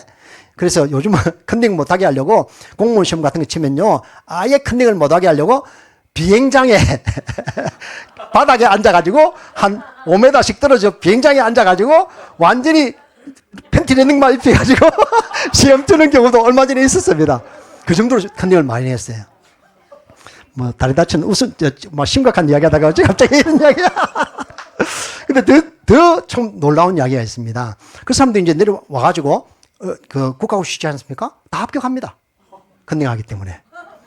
그런데 이게 이제 나중에 우리 영상을 하나 보여드릴 건데 컨닝 때문에 저희는 참 심했습니다. 어려웠습니다. 컨닝이라는 것 때문에. 왜냐면 저희는 아이들이 많거든요. 저희 청년들 청소년들이요. 16개 교회에 한 2,000명 됩니다. 저희는. 근데 그 아이들에게 얘들도 컨닝을 맨날 했습니다. 자, 이기 때문에 너무 힘들었거든요. 근데 우리는 빌립보서 2장 11절 말씀을 하나님께서 한 11년 전에 주시면서 그 11절에 그렇게 모든 입으로 예수 그리스도를 주로 하시나요? 하나님 아버지께 영광 돌린다 했던 그 말씀이거든요. 그 말씀을 주시면서 예수님이 주님이라고 우리가 고백하자 했어요. 고백하자. 고백을 시작했습니다. 11년 전부터. 그게 이제 이렇게 고백합니다. 내가 이제 율동을 하나 만들었거든요. 이렇게. 예수마시 히 메라 브라부에 예수마시 히 메라 브라부에 할렐루야 아멘. 무슨 말이냐면요. 예수 그리스도만이 나의 유일한 주님입니다. 이 고백이에요. 이 고백을 지난 한 10년 하면서요. 우리 애들 지금 컨닝 아무도 안 합니다. 변했죠. 뭐 이건 내가 나중에 영상 보여주면 좀 한번 보여드릴게요. 그래가지고 걔들 이제 그 의사들은 의사고시 통과하지 않습니까? 근데 실력이 없으니까 큰 병원 못 가죠. 큰 병원 못 가니까 어떻게 되죠? 에? 그렇죠. 뭐 그 동네 구석구석마다 저가 아버지 돈 많으니까 그냥 요만한 가게 하나 차려가지고 클리닉을 만드는 겁니다. 그 클리닉에 앉아가지고 동네 사람들 치료해 주는 겁니다. 실력이 없으니까 어떻게 되죠? 인도는요, 일반 로컬에 가보면요, 어떠냐면요, 감기 들었다, 뭐 이렇다. 동네 병원에 가면요, 한 방에 다 나와요. 한 방에, 그렇죠. 맞아요. 약물 부작용이 얼마나 많은 줄 압니까? 심각합니다. 약이 싸거든요, 또. 복제약이.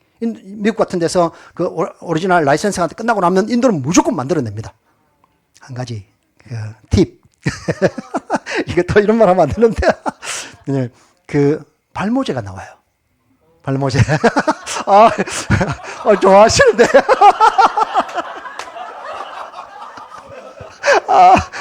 이거 전국에 방송되는 건데 큰일 났는데. 저도 한 10년 전에도 이거 하나도 없었습니다. 근데요, 우리나라에 나오는 겁니다. 또 같이 나오는 건데, 거기는 복제약이 돼가지고 굉장히 싸게 나옵니다. 한 알에 100원, 우리나라 돈으로. 근데 그걸 저는 7년 넘어 먹었습니다. 7년. 이거 보세요. 이거 이런 말 하면 안 되는데. 하여튼, 그런데 동네 클리닉에 이제 의사가 앉아가지고 처방하지 않습니까? 어떠냐면요. 약을 굉장히 잘못 처방하고 강하게 처방하는 겁니다. 저희는 무슬림 마을에서 저희는 기아대책 소속입니다. 우리 집내교회 선교회와 기아대책 소속으로 저희가 사역하고 있거든요. 우리 무슬림 마을에 저희가 기아대책 어린이 개발 사역을 오래 했습니다. 한 15년 했습니다. 근데 그 무슬림 마을에 어떤 일이 있냐면요. 무슬림 마을에 가보면 약물 부작용으로 아이들이 정말 심각한 애들이 많습니다. 아이 하나 내가 예를 들게요. 알리아라는 아이가 있었습니다. 알리아가 저희가 3살 때 그 아이를 만났거든요. 마을에 아주 전통적인 무슬림 마을인데 3살 때 만났는데 어떠냐면요. 3개월 되던 때에 감기가 들었는데 엄마가 가까운 클리닉에 가서 약을 처방해서 먹였는데 15살 된 아이 약을 준 거예요. 그걸 모르고 먹였어요. 신장이 2개 다 녹아버렸어요.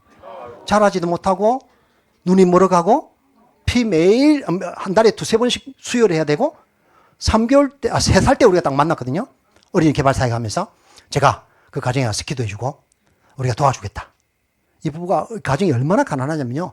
피를 매일 사러 다녔습니다. 한 달에 2번씩 수혈을 하게 되기 때문에. 저희가요. 기아대 측에서 얼마를 도와준 줄 압니까? 한 달에요. 거의 한 30만 원 이상 도와줬어요. 30만 원에서 35만 원 매달 도와줬습니다. 기아대책 정말 대단한 기관입니다. 저는 너무너무 좋아하고 사랑해요. 그런데요, 우리가 참 도와주면서, 그 이제 약물부작용으로 생긴 경우입니다. 이 아이뿐만 아니라 참 많아요. 약물부작용으로 생겼는데, 처음 도와주면서, 우리가 도와주겠다. 그리고 약도 대주겠다. 약값이 한 15만 원, 그 다음에 피 수혈을 하는데 두세 번 하는데 한 20만 원 정도 들거든요. 근데 이 부모들이, 할아버지, 할머니들이 전통되던 대로 무슬림 마을입니다. 생각하기를, 외국인이 와가지고 NGO 한다 하고 뭐 이렇게 하는데 무슬림 마을에서 도와주면 얼마나 도와주겠어? 뭐 기껏해서 1, 2년 도와주겠지. 그랬거든요. 저희가 그 아이를요, 16년 반 도와줬습니다. 16년 반. 한 달에 매달 30에 35만 원. 우리 기아대책 정말 난 저 좋아하고 정말 사랑해요. 왜냐면요, 그 5년 딱 도와주니까요, 그 할아버지부터 모든 마을 사람들이 야, 저 사람 정말 대단하더라. 저 기관 진짜 대단하더라. 저희가 그 아이 하나 때문에요, 16년 반 도와주고 19살 때 폐혈증으로 죽어요, 결국에는. 2019년에 죽는데 안타까웠죠. 그런데 이 아이를 도와주는 것으로 인해서요, 그 마을 전체가 다 열렸습니다. 소위 우리가 말하는 평화의 아이가 되었죠. 그래가지고요, 저희는 그 마을에 900명 아이까지 옛날에 우리가 돌봤거든요. 지금 이제 기아대책이 끝나가지고 어린 개발사에 못 하고 있는데, 근데요, 지금도 그 마을에 들어가면 저는 유주입니다. 굉장히 어느 집이든지 제가 신방할 수 있고, 그 아이, 물론 뭐 많이 도와준 것 때문에도 그렇지만 그 아이 하나 때문에 그래요. 그러다 보니까요, 정말 그 마을은 무슬림, 나중에 다시 이야기하지만 그 마을은요, 1260년경에 시작된 마을입니다. 이해하시겠습니까? 약 600, 한 700 몇십 년 동안 기독교가 한 번도 안 들어간 마을입니다. 근데 우리가 들어갔거든요. 사역을 시작했습니다. 그 기아대책의 그 사역 때문에 마을이 변화되기 시작했고, 그로 말미암아 우리가 마음대로 복음 전할 수 있고요. 가정 신방할 수 있고요. 지금도 그렇습니다. 그거는. 그런데 그 아이뿐만 아니라 다른 아이들도 있었습니다. 몇 명. 뭐 그까지 다 이야기할 수는 없고요. 그런데 이제 그러다 보니까 인도 로컬 사람들에게는요, 로컬 사람들에게는 이런 말이 회자합니다. 이 뭐 다른 그 외국인들은 전혀 모르는 말입니다. 이런 말입니다. 자기들끼리는 만약에 네가 아프면 너는 병원에 가라. 왜냐면 병원 의사도 네가 아파 와서 진찰 받으면 그 돈을 받고 먹고 살아야 되기 때문이다. 의사가 만약에 너에게 약 처방전을 끊어주면 넌 그걸 들고 약사에게 가라. 왜냐면 약사도 먹고 살아야 되기 때문이다. 약사가 만약에 너에게 약을 처방전을 통해서 약을 나에게 주면 너는 그것을 먹지 마라. 왜냐하면 너도 살아야 되기 때문이다.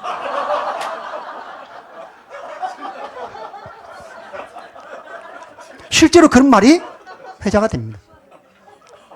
그래서 우리 동네는요, 클리닉이 있어요. 내가 나중에 사진도 하나 보여드릴 건데요. 클리닉이 있는데 짝퉁 의사들도 얼마나 많은지 몰라요. 우리 교인도 짝퉁 의사가 한 명 있습니다. 의학 공부는 안 했는데 그냥 의사 밑에서 한 10몇 년 그냥 그 뭐죠? 뭐 이런 말 하면 시다바리로 이렇게 도와주는 사람이 나와가지고 그냥 차리면 됩니다. 그랬어요. 정말 심각한 상황이죠.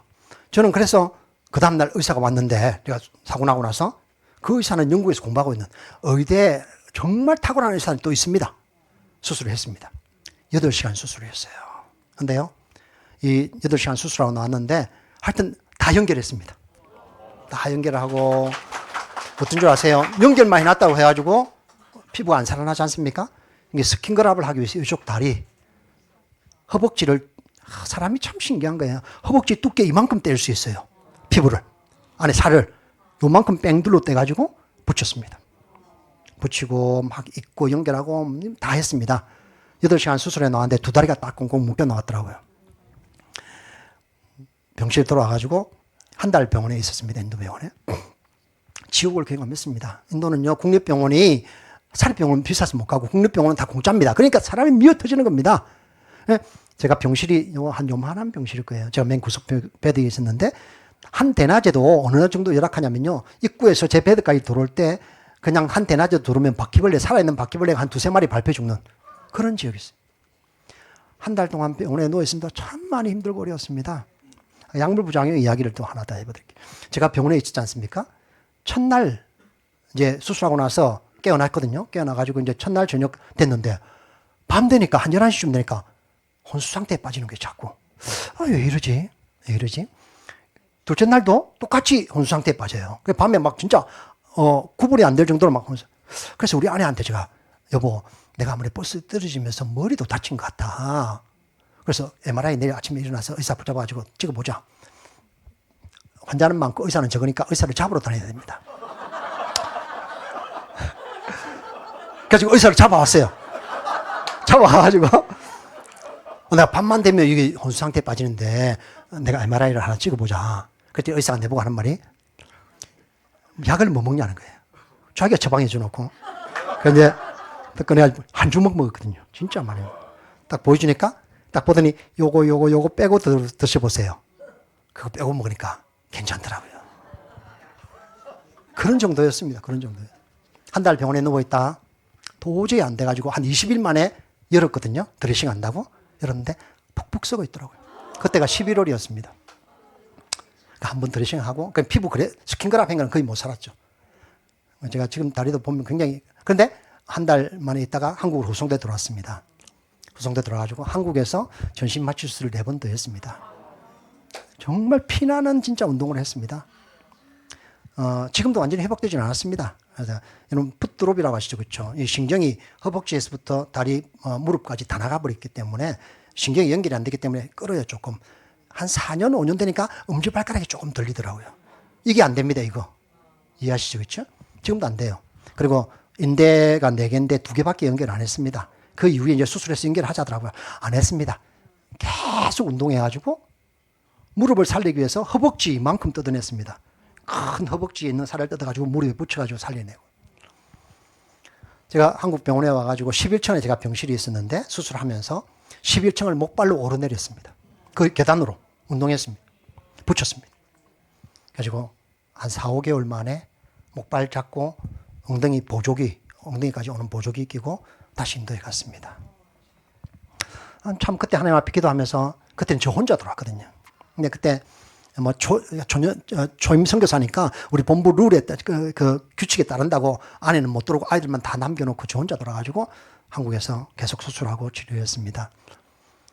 목발 짚고 이제 인도에 딱 들어갔는데 우리 딸이 그때가 7살이었습니다. 지금 결혼해가지고 이번에 지금 들어와 있어요. 출산했습니다. 이거 또 이야기하면 또 그러는데 우리 손녀를 봤습니다. 이런 거 전국에 나가서 안 되는데 이거.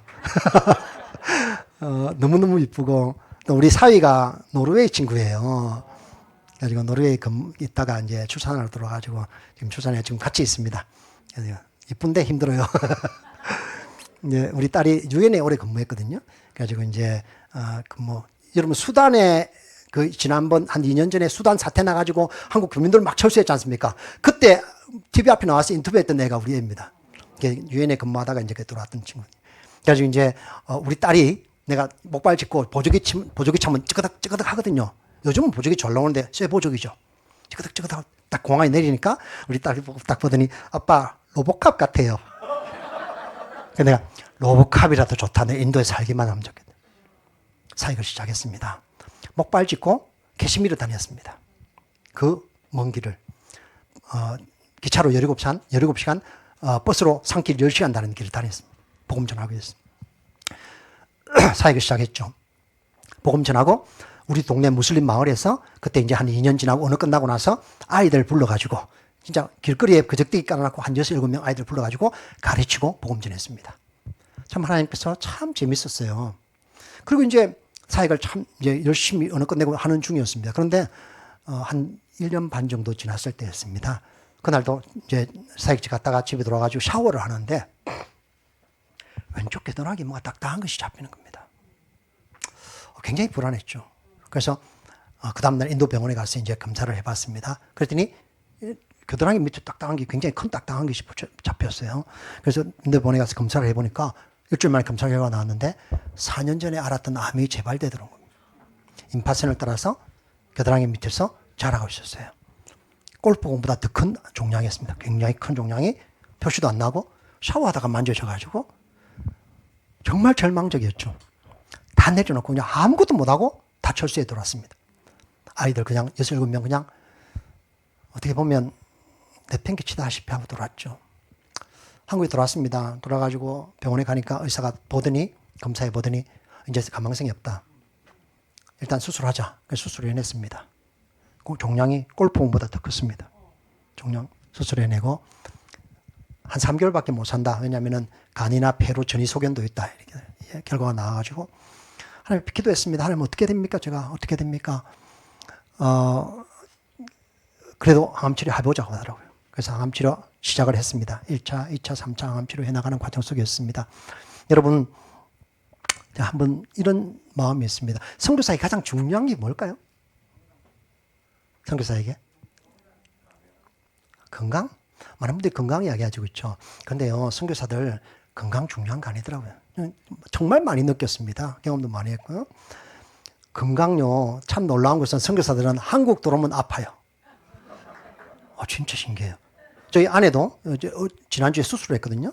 눈 수술을 했는데 괜찮았거든요. 그런데 한국만 들어오면 할 때는 아파. 인도에 제가 그렇게 오래 살아도 우리 아이들 병원 한 번도 안 가봤습니다. 건강 아니더라고요. 그럼 선교사들이 또 뭐가 필요한 줄 아십니까? 돈 필요하죠, 그렇죠? 선교비 없으면 어떻게 살아야 합니까? 돈 아니더라고요. 여러분 기도 많이 해주시죠? 기도 정말 필요합니다. 기도도 아니더라고요. 관심을 가지고 이렇게 소통도 하고 보내기도 하고 정말 중요합니다. 그런데 그거 아니더라고요. 선교사에게요. 아니 모든 목회자에게 특별히 하나님 부르심을 받은 모든 사역자들에게 중요한 것이 두 가지를 있다고 생각합니다. 첫째는요. 선교사에게 건강도 아니고 돈도 아니고 기도도 아니고 물론 해줘야 됩니다. 해야 됩니다. 있어야 됩니다. 그런데요. 그것보다 훨씬 더 중요한 거는요. 하나님께서 그 사람, 그 선교사를 그 땅에 그 민족, 그 나라를 위해서 보내셨다는 부르심입니다. 소명. 한번 생각해 보십시오. 여러분 중에 아마 목회자들, 사역자들 계시죠? 하나님 부르심이 없으면 어떻게 사역하겠습니까? 저는 그때 병원에 누워 있으면서 하나님 저 정말 목사를 부르셨어요? 하나님 저 정말 선교사를 부르셨어요? 그런데 왜 자꾸 이런 일이 일어납니까? 제가요 처음 5년 정말 많은 일들이 있었습니다. 암을 2번 하고 교통사고 몇 번 나고 저는요 게시미를 저는 자주 다녔거든요. 게시미는 분쟁 지역이지 않습니까? 여기에 딱 들어갔는데 우리 1번 플랫폼에 있다가 이제 기차 타기 위해서 2번 플랫폼으로 넘어갔거든요. 6개월 통해서.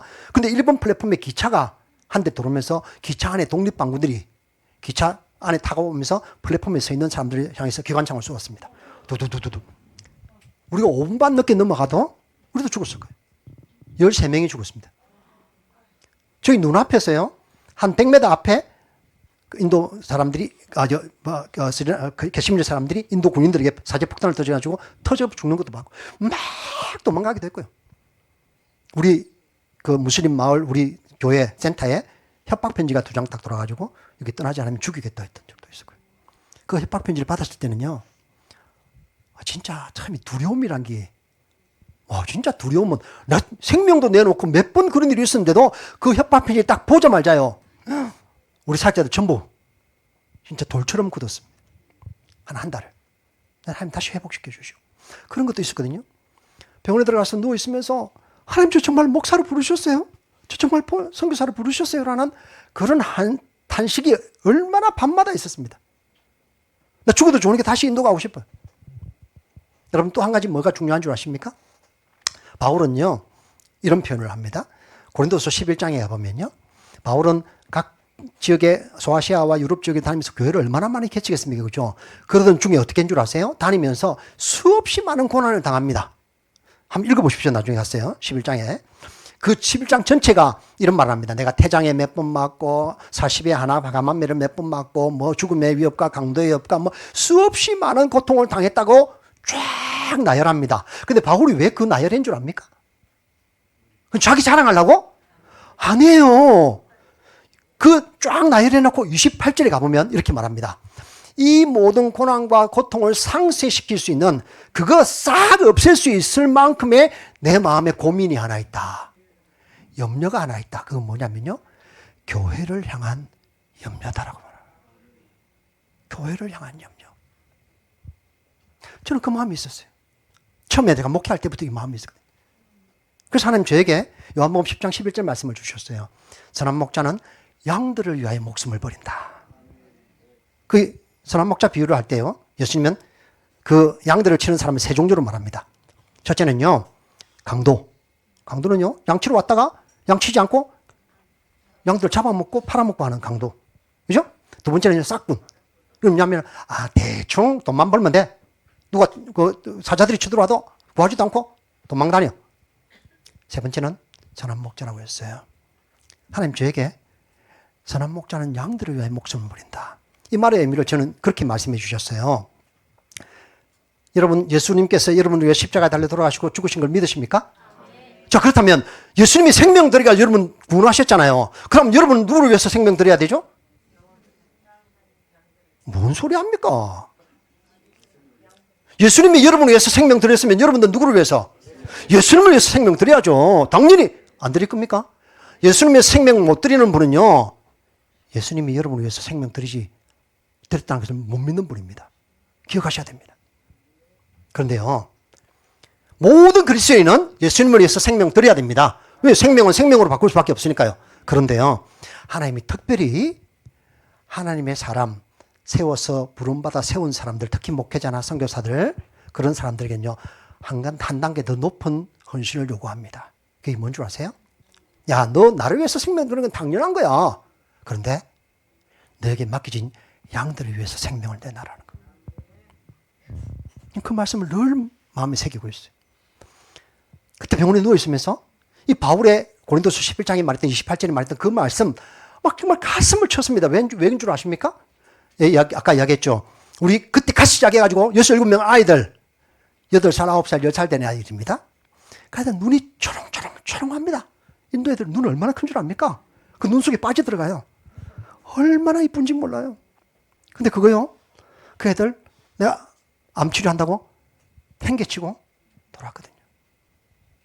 병원에 누워있는데 그 아이들밖에 생각 안 나요. 그 아이들밖에 생각이 안 나요. 하나님 앞에 기도했습니다. 하나님, 3년만 살려주세요. 3년만 살려주세요. 그러면 내가 다시 가서 그 영혼의 작은 열매 주님 앞에 가지고 가고 싶습니다. 그 마음밖에 없었어요. 여러분, 선교사의 가장 중요한 건요, 하나님 부르셨다는 소명이고 교회를 향한 염려, 그것 붙잡고 다시 선교지로 가는 겁니다. 기도했어요. 하나님, 저 어떻게 됩니까? 1차, 2차, 3차 암 치료하는데요, 눈도 하나 깜짝 못했어요. 확 다 빠지고 전부 다 완전히. 이러면 해보셨 분 많죠? 좀 한국은 요즘 진짜 암이 감기처럼 그렇게 한다 하더라고요. 근데요, 의사가 안 된다고 했고. 근데 4차 치료를 하기 위해서 이제 들어갔습니다. 들어가가지고 내일부터 주사약을 맞는데, 오늘 저녁에 이제 소변이 마려워서 화장실에 가서 소변을 보고 세면대에 손을 닦고 있는데, 하나님 저게 환상을 하나 보여주셨어요. 자, 사실 그런 거 별로 잘 안 좋아하는 목사거든요, 실제로. 그런데요, 뚜렷한 환상을 하나 보여주셨어요. 뭐냐면요, 세면대에 비쳐있는 저의 모습이 저를 향해서 딱 손가락질을 하면서요, 이렇게 말하는 거예요. 내가 너를 20년 전에 부르지 아니하였냐. 2번 딱 말하는 거예요. 꼬꾸라져서 병실에 돌아와서 돌아봤습니다. 20년 전에요? 돌아보니까요, 1982년 제가 2학년 마치고 3학년 올라가기 전에 군에 갔거든요. 군에 가기 직전에 하나님 저를 처음 목회자로 부르셨던, 예수 믿고 나서 한 1년 반 만에 부르셨던 장면이 있습니다. 뭐냐면요, 이사야서 6장 8절 말씀이에요. 하나님께서 패역한 이스라엘 백성들을 향해서 보고 너무 안타까워하시면서 누가 저 패역한 이스라엘들을 위해서 갈고 했을 때 이사야가 손을 들고, 주님, 내가 여기 있습니다. 나를 보낼 수 있었던 그 장면, 그것이 저를 불렀던 첫 장면이거든요. 딱 20년 전입니다. 하나님 앞에 돌아왔습니다. 얼마나 그 밤에 울면서, 하나님, 제가 다시 갑니다. 하나님 다시 너를 불러주셨어요. 그 다음날 아침 의사 와서 안 하겠다고, 퇴원하겠다고. 그 다음날 퇴원했습니다. 의사가 저에게 지금 가면 한 달 안에 죽습니다. 나 인도 가서 죽고 싶다고. 우리 파송교회도, 우리 단체에도 나 간다고 다시. 열흘 만에 짐 싸가지고 가버렸습니다. 하나님 앞에 기도했습니다. 3년 살려주시다고 그날 밤에 약속해 주셨어요. 3년. 다시 돌아갔습니다. 많은 사람들이 염려하고, 뭐 이거 해봐라, 저거 해봐라, 진짜 오만 말을 다 했습니다. 아무것도 하지 않았습니다. 하나님 앞에 살려주신다고 약속하셨기 때문에. 들어가서 사역이 시작됐습니다. 그 아이들 다시 만났고요. 한 5개월 만에, 한 5개월 만에 만났거든요. 얼마나 참 정말 좋은지요. 근데 놀라운 건 뭔지 아세요? 그 아이들이 지금 자라가지고 교회 개척. 그 아이들이요. 너무 정말 감사하게 가서 사역을 시작했습니다. 아이들이 믿음으로 자라고, 무슬림 개종해야 들어오는 게 얼마나 어려운 줄 아십니까? 죽임의 위협을 거의 수도 없이 당합니다. 근데 끝까지 그 위협을 이기고 예수 믿고 자라서 독립하고 교회 개척하는 일들을 하고 있는 겁니다. 사역을 시작했습니다. 하나님 앞에 참 열심으로 사역했습니다. 3년 지났습니다. 3년 동안 하나님 앞에 기도하면서 하나님 살려주시다 약속하셨기 때문에. 근데 3년 지나고 나서 2005년입니다. 2005년에 하나님 저에게 참 놀라운, 저희 가정에 놀라운 일을 해주셨어요. 뭐냐면은, 저 이제 큰아이가 91년생, 그 다음에 둘째가 93년생이거든요. 근데 둘째하고 12년 터울로 아들을 하나 선물로 주셨어요. 정말 꿈에도 생각 못했던 아이였습니다. 또 제가 2번 암을 했지 않습니까? 항암 치료를 꽤 오래 했거든요. 사실은 정말 생길 수 없는 아이인데 하나님 아들을 하나 선물로 주시면서 내 생명의 연장이라고 말씀해 주셨어요. 그 아이가 태어나서 지금 그 아이가 21살, 22살인지 올해 지금 한국에 대학 다니고 있습니다. 감사한 것은요, 제가 그때 그 아이를 선물로 주시고 난 이후에 하나님 3년 살려주시지 않습니까? 그 뒤로는요, 제가 하나님 앞에 날마다 이렇게 기도합니다. 하나님, 3년 살려주시지 않습니까? 이제 다시 살아가는 하루하루는 제 생애 하루하루가 날마다 마지막 날입니다. 저는 이렇게 기도합니다. 밤에 잠자리 들기 전에 하나님, 내가 지금 밤에 잠자리 드는데 하나님, 자는 중에 하나님 불러가시면 가장 좋고요. 아멘 하신 분 아멘입니다. 근데 아무도 아멘 안 하시더라고. 그래서 내가 그러면 벽에 뭐 칠할 때까지 사시겠습니까? 얼마나 좋습니까? 딱 밤에 딱 자는 중에 딱 불러가시면. 네, 좀 섭섭하긴 하더라고요. 제가 경험했거든요. 제가 지지난주 설날 있지 않습니까? 설 첫날 저희 누님이 돌아가셨어요. 너무 안타까웠는데 어떤 일이었냐면 제가 11시 반 정도에 저희 누님하고 통화했거든요. 통화하면서 어떻게 잘 지내냐. 그래서 이제 통화하고 마지막 내가 통화하고 점심 먹고 앉아있다가 누님이 화장실에 들어가서 안 나오더라는 겁니다. 한 2시쯤에. 근데 들어가 보니까 심장마비로 돌아가신 겁니다. 제가 마지막 통화를 했죠. 너무너무 안타깝고 힘들었지만요. 하나님 앞에 제가 그렇게 누님 이제 돌아가시는 거 보면서 순환 거 보면서 하나님 저도 저렇게 좀 죽고 싶어요. 밤에 잠자리 들 때 탁 불러가면 가장 좋고 좀 뭐 가족들이 좀 섭섭하긴 하지만은 그래도 뭐 몇 년 동안 이렇게 앓고 뭐 그렇게 하죠. 그래서 내일 아침에 내가 다시 눈을 떴을 때 내 코에 호흡이 있다는 것을 내가 알게 된다면 하나님 그 하루가 내 생의 마지막 날임을 고백하며 살아가게 해주십시오. 매일 기도합니다. 그리고 저희는 아침마다 우리 사역자들 매일 모임하거든요. 요즘 온라인 돼가지고 멀리 있는 사역자들은 다 온라인으로 들어옵니다. 성경을 하루에 한 장씩 읽었는데 지난 25년을 읽었습니다. 성경 6바퀴 돌아왔습니다. 같이 나누고 묵상합니다. 정말 지금은 잘해요. 제가 딱 그 모임할 때 제일 먼저 제가 기도합니다. 전체. 하나님, 오늘 하루가 제 생의 마지막 날입니다. 이 하루 하나님 은혜 가운데 살아가게 해주십시오. 여러분 생애가 오늘 하루가 마지막 날이면 어떻게 사시겠습니까? 만나는 사람에게 복음 전하지 않을 수 있겠습니까? 이게 내가 먹는 마지막 식사다. 맛있게 안 먹겠습니까? 아내가 내가 오늘 마지막 보는 날이다. 그 아내를 사랑하지 않겠습니까? 하나님은 우리에게 내 생명 주셨던 것을 가지고요. 평생을 주님 앞에 살아가게끔 하시고 내 생의 마지막 날임을 고백하며 살아가게 해줍니다. 말씀을 좀 마무리해 볼게요. 한번 돌아보십시오. 뭐 그 위에도 참 많이 있었습니다. 일은. 그런데요. 그 이후에 하나님 참 저희 사역 가운데 기름 부으셨어요. 그 어렵고 힘든 가운데도 무슬림에서 개종한 나온 아이들이 많이 생기고 힌두의 길이 열려 힌두에서 개종한 아이들이 나오고 그 아이들이 1세대, 2세대, 3세대, 4세대까지 자라면서 우리 신학교도 하거든요. 신학교 하면서 신학교 졸업하면 교회 개척하고 또 교회 개척하고 작년에 교회 2개 개척했습니다. 또 하나 놀라운 건 나중에 다시 사연 보여드리겠지만은 작년에요. 저희가 25년 만에 저희 교회에서 자란 아이가 해외 선교사로 헌신했어요. 선교사가 나가서 개척한 교회가 한번 생각해 보십시오. 선교사가 나가서 개척했던 교회가 그 교회에서 자란 아이가 헌신해가지고 아프리카를 갑니다. 올 10월 달에. 지금 훈련받으러 한국에 들어올 겁니다. 내가 다시 설명해 드릴게요. 다음 하나님 앞에 감사한 것은요. 날마다 하나님 내 생의 마지막 날입니다. 고백하며 하나님 앞에 헌신하고 나의 삶을 들여서 주님을 섬기는 것. 자, 여러분 한번 돌아보십시오. 이런 간증이 저에게만 있습니까? 아니죠. 아마 여러분들 가운데 저보다 훨씬 놀라운 간증을 가신 분이 계실 겁니다. 제가 아마 한국은 훨씬 더 많은 분들이 계세요. 자, 그렇다면 하나님께서 나에게 베풀어 주셨던 구원의 은혜 믿으십니까? 날마다 나의 삶 가운데 지금까지 베풀어 주셨던 그 은혜 믿으십니까? 그렇다면 그 놀라운 은혜 이제 우리 어떻게 해야 될까요? 그 은혜 갚는 그 은혜 보답하는 자의 삶을 살아야 되지 않을까요? 그렇죠? 저는 처음 5년이 왜 그렇게 어렵고 힘들었냐면 5년 지나고 나서는 참 하나님 저희 탄탄대로를 열어주셨어요. 왜냐하면 아까 얘기했죠. 1270년경에 시작됐던 지역에 우리가 720년, 740, 50년 만에 우리가 처음 들어갔어요. 사탄은 가장 정확하게 알아요. 저 선교사 하나만 넘어뜨리면 다시 또 몇백 년 동안 복음이 못 들어온다는 걸 압니다. 집중적으로 공격했죠. 그럼 다시 일어서고 다시 일어서고 다시 일어서서 다시 들어가서 그 땅이 변화되고 했던 것입니다. 여러분, 저는 인도 선교사로서 하나님 저에게 베풀으시던 구원의 은혜와 날마다 삶 가운데 베풀으시던 은혜에 어떻게 보답하는 자의 삶을 살까요? 인도 사람들이 복음 전하고 그들을 세워가고 교회를 개척하고 하나님 나라 확장하는데 그렇게 살 때 하나님 은혜에 보답하는 자의 삶이죠. 그렇죠? 그럼 여러분은 어떻습니까? 저는 여러분에게 좀 제안하고 싶어요. 여러분, 하나님 은혜에 보답하는 자의 삶을 사시기를 주님으로 축복합니다. 방법이 있어요.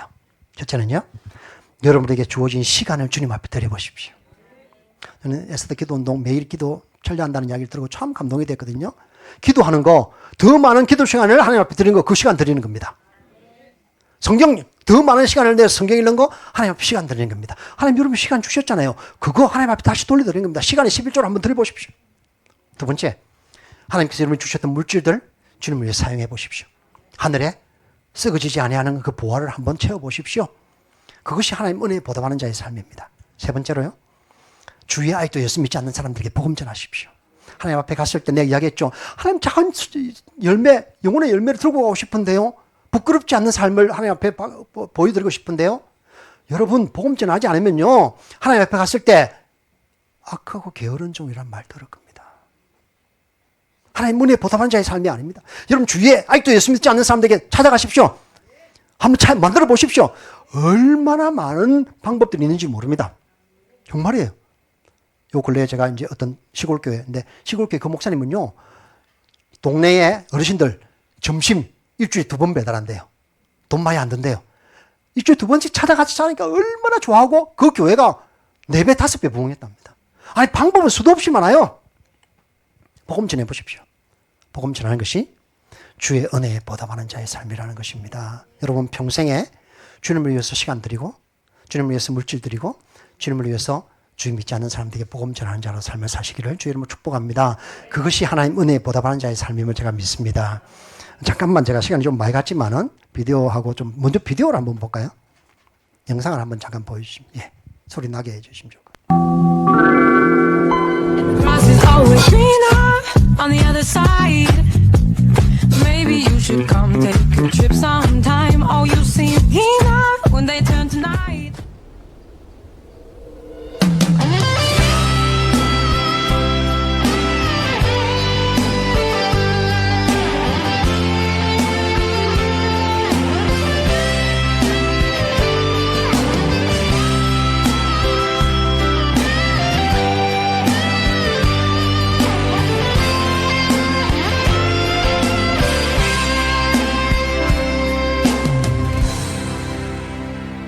주님이 주신 땅으로 한 걸음씩 나아갈 때에 수많은 적들과 견고한 성이 나를 두렵게 하지만 주님을 신뢰함으로 주님을 의지함으로 주님이 주시는 담대함으로 큰 소리 외치며 나아가네. 이 산길 내게 주소서. 그날에 주께서 말씀하신 이제 내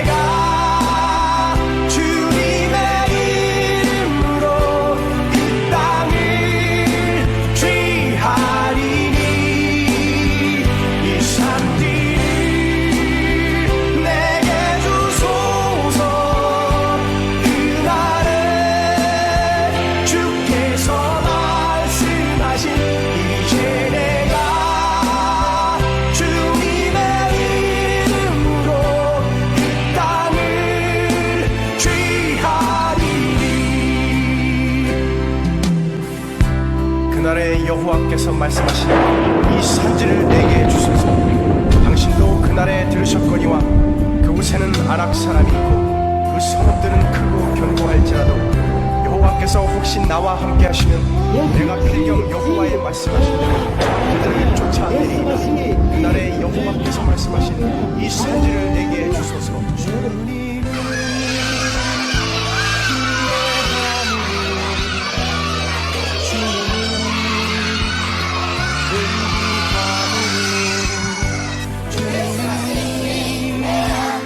주시는 담대함으로 큰 소리 외치며 내게 주소서.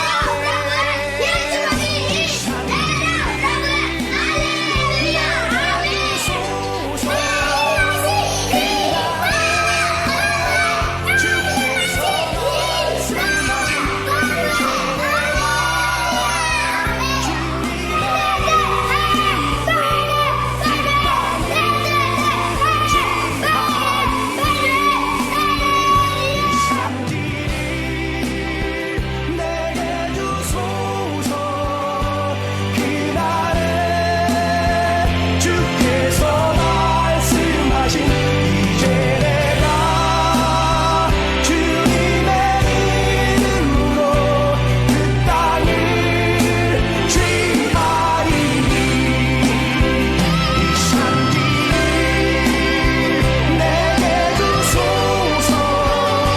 그날에 주께서 말씀하신 이제 내가 주님의 이름으로 그 땅을 취하리니.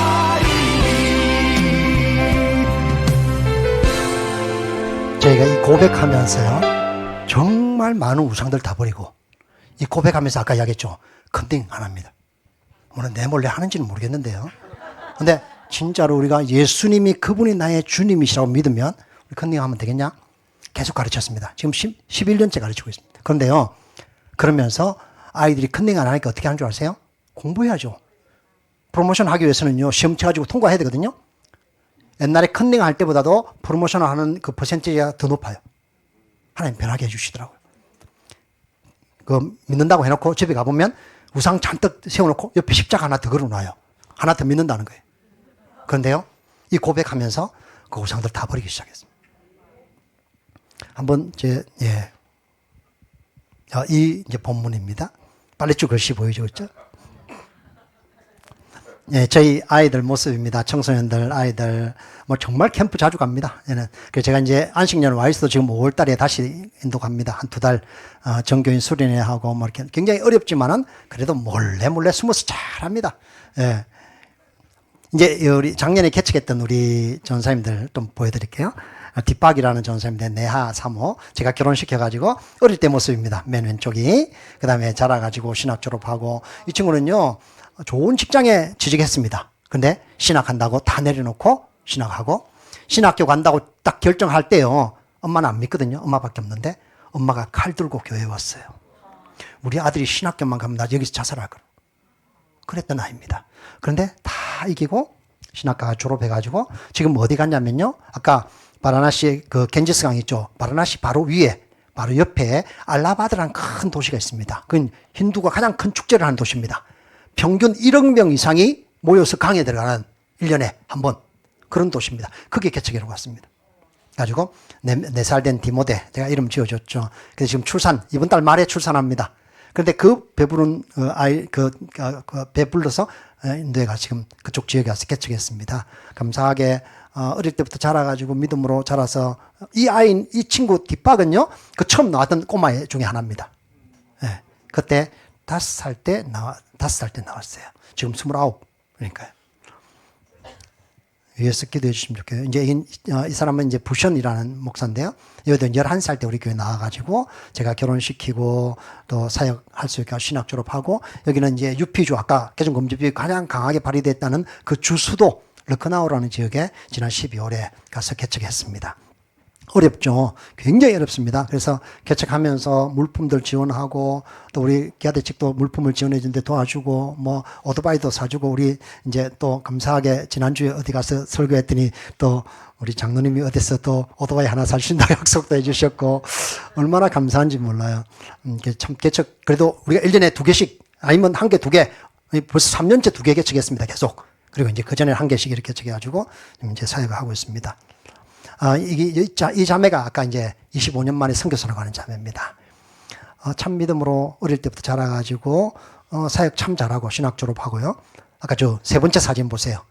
이게 한국에 이제 1월 달에 훈련 받으러 오려고 했거든요.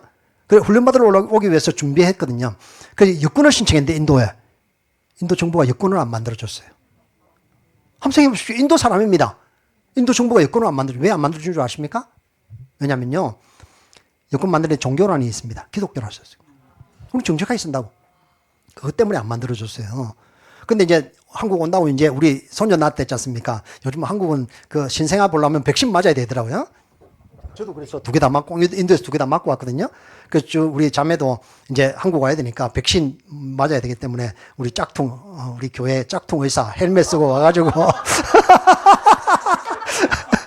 짝퉁 의사, 그것도 우리 사무실에 와가지고, 우리 교회 사무실에 와가지고, 짝퉁 의사가, 보세요, 한번 보세요. 저 어떻게 놓는가 한번 보세요. 옷도 거지지도 않고, 옷 위에다가. 내가 그러지 말아 했는데, 괜찮다고. 2군데 백신 다 맞고 온다고 준비했는데, 여권이 안 나와서 못 온 거. 제가 이 백신 맞고 한 3일을 알았는데, 그래가지고 마지막 결국엔 여권이 안 나왔습니다. 그래가지고 작년 1월 3일 날 저랑 같이 들어오려 하다가 못 들어오고 지금 실망 속에 있는데 근데 또 합니다. 그래가지고 지금 다시 신청하고 있는 중입니다.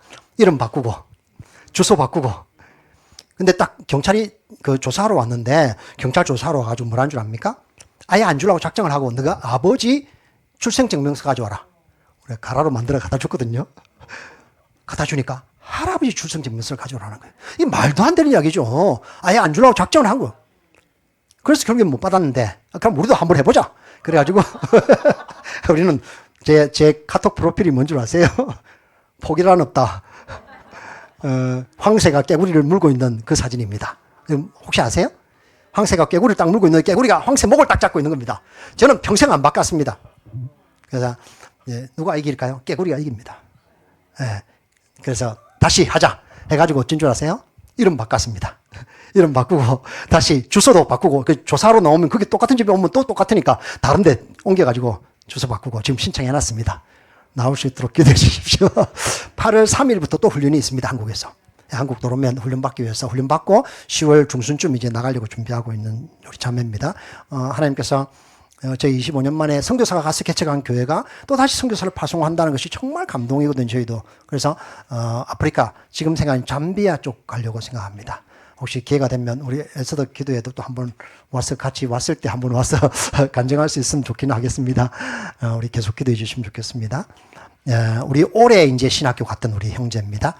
이 친구도 안 믿는 집안에서 어릴 때부터 나와가지고 있었는데, 올해 이제 2월 달에 신학교가 저희 침례 받고 가가지고 있는데, 엄마가 워낙 반대를 많이 해가지고, 그 매형이 있는데, 매형이 너 집에 절대 못 들어온다고 이제는.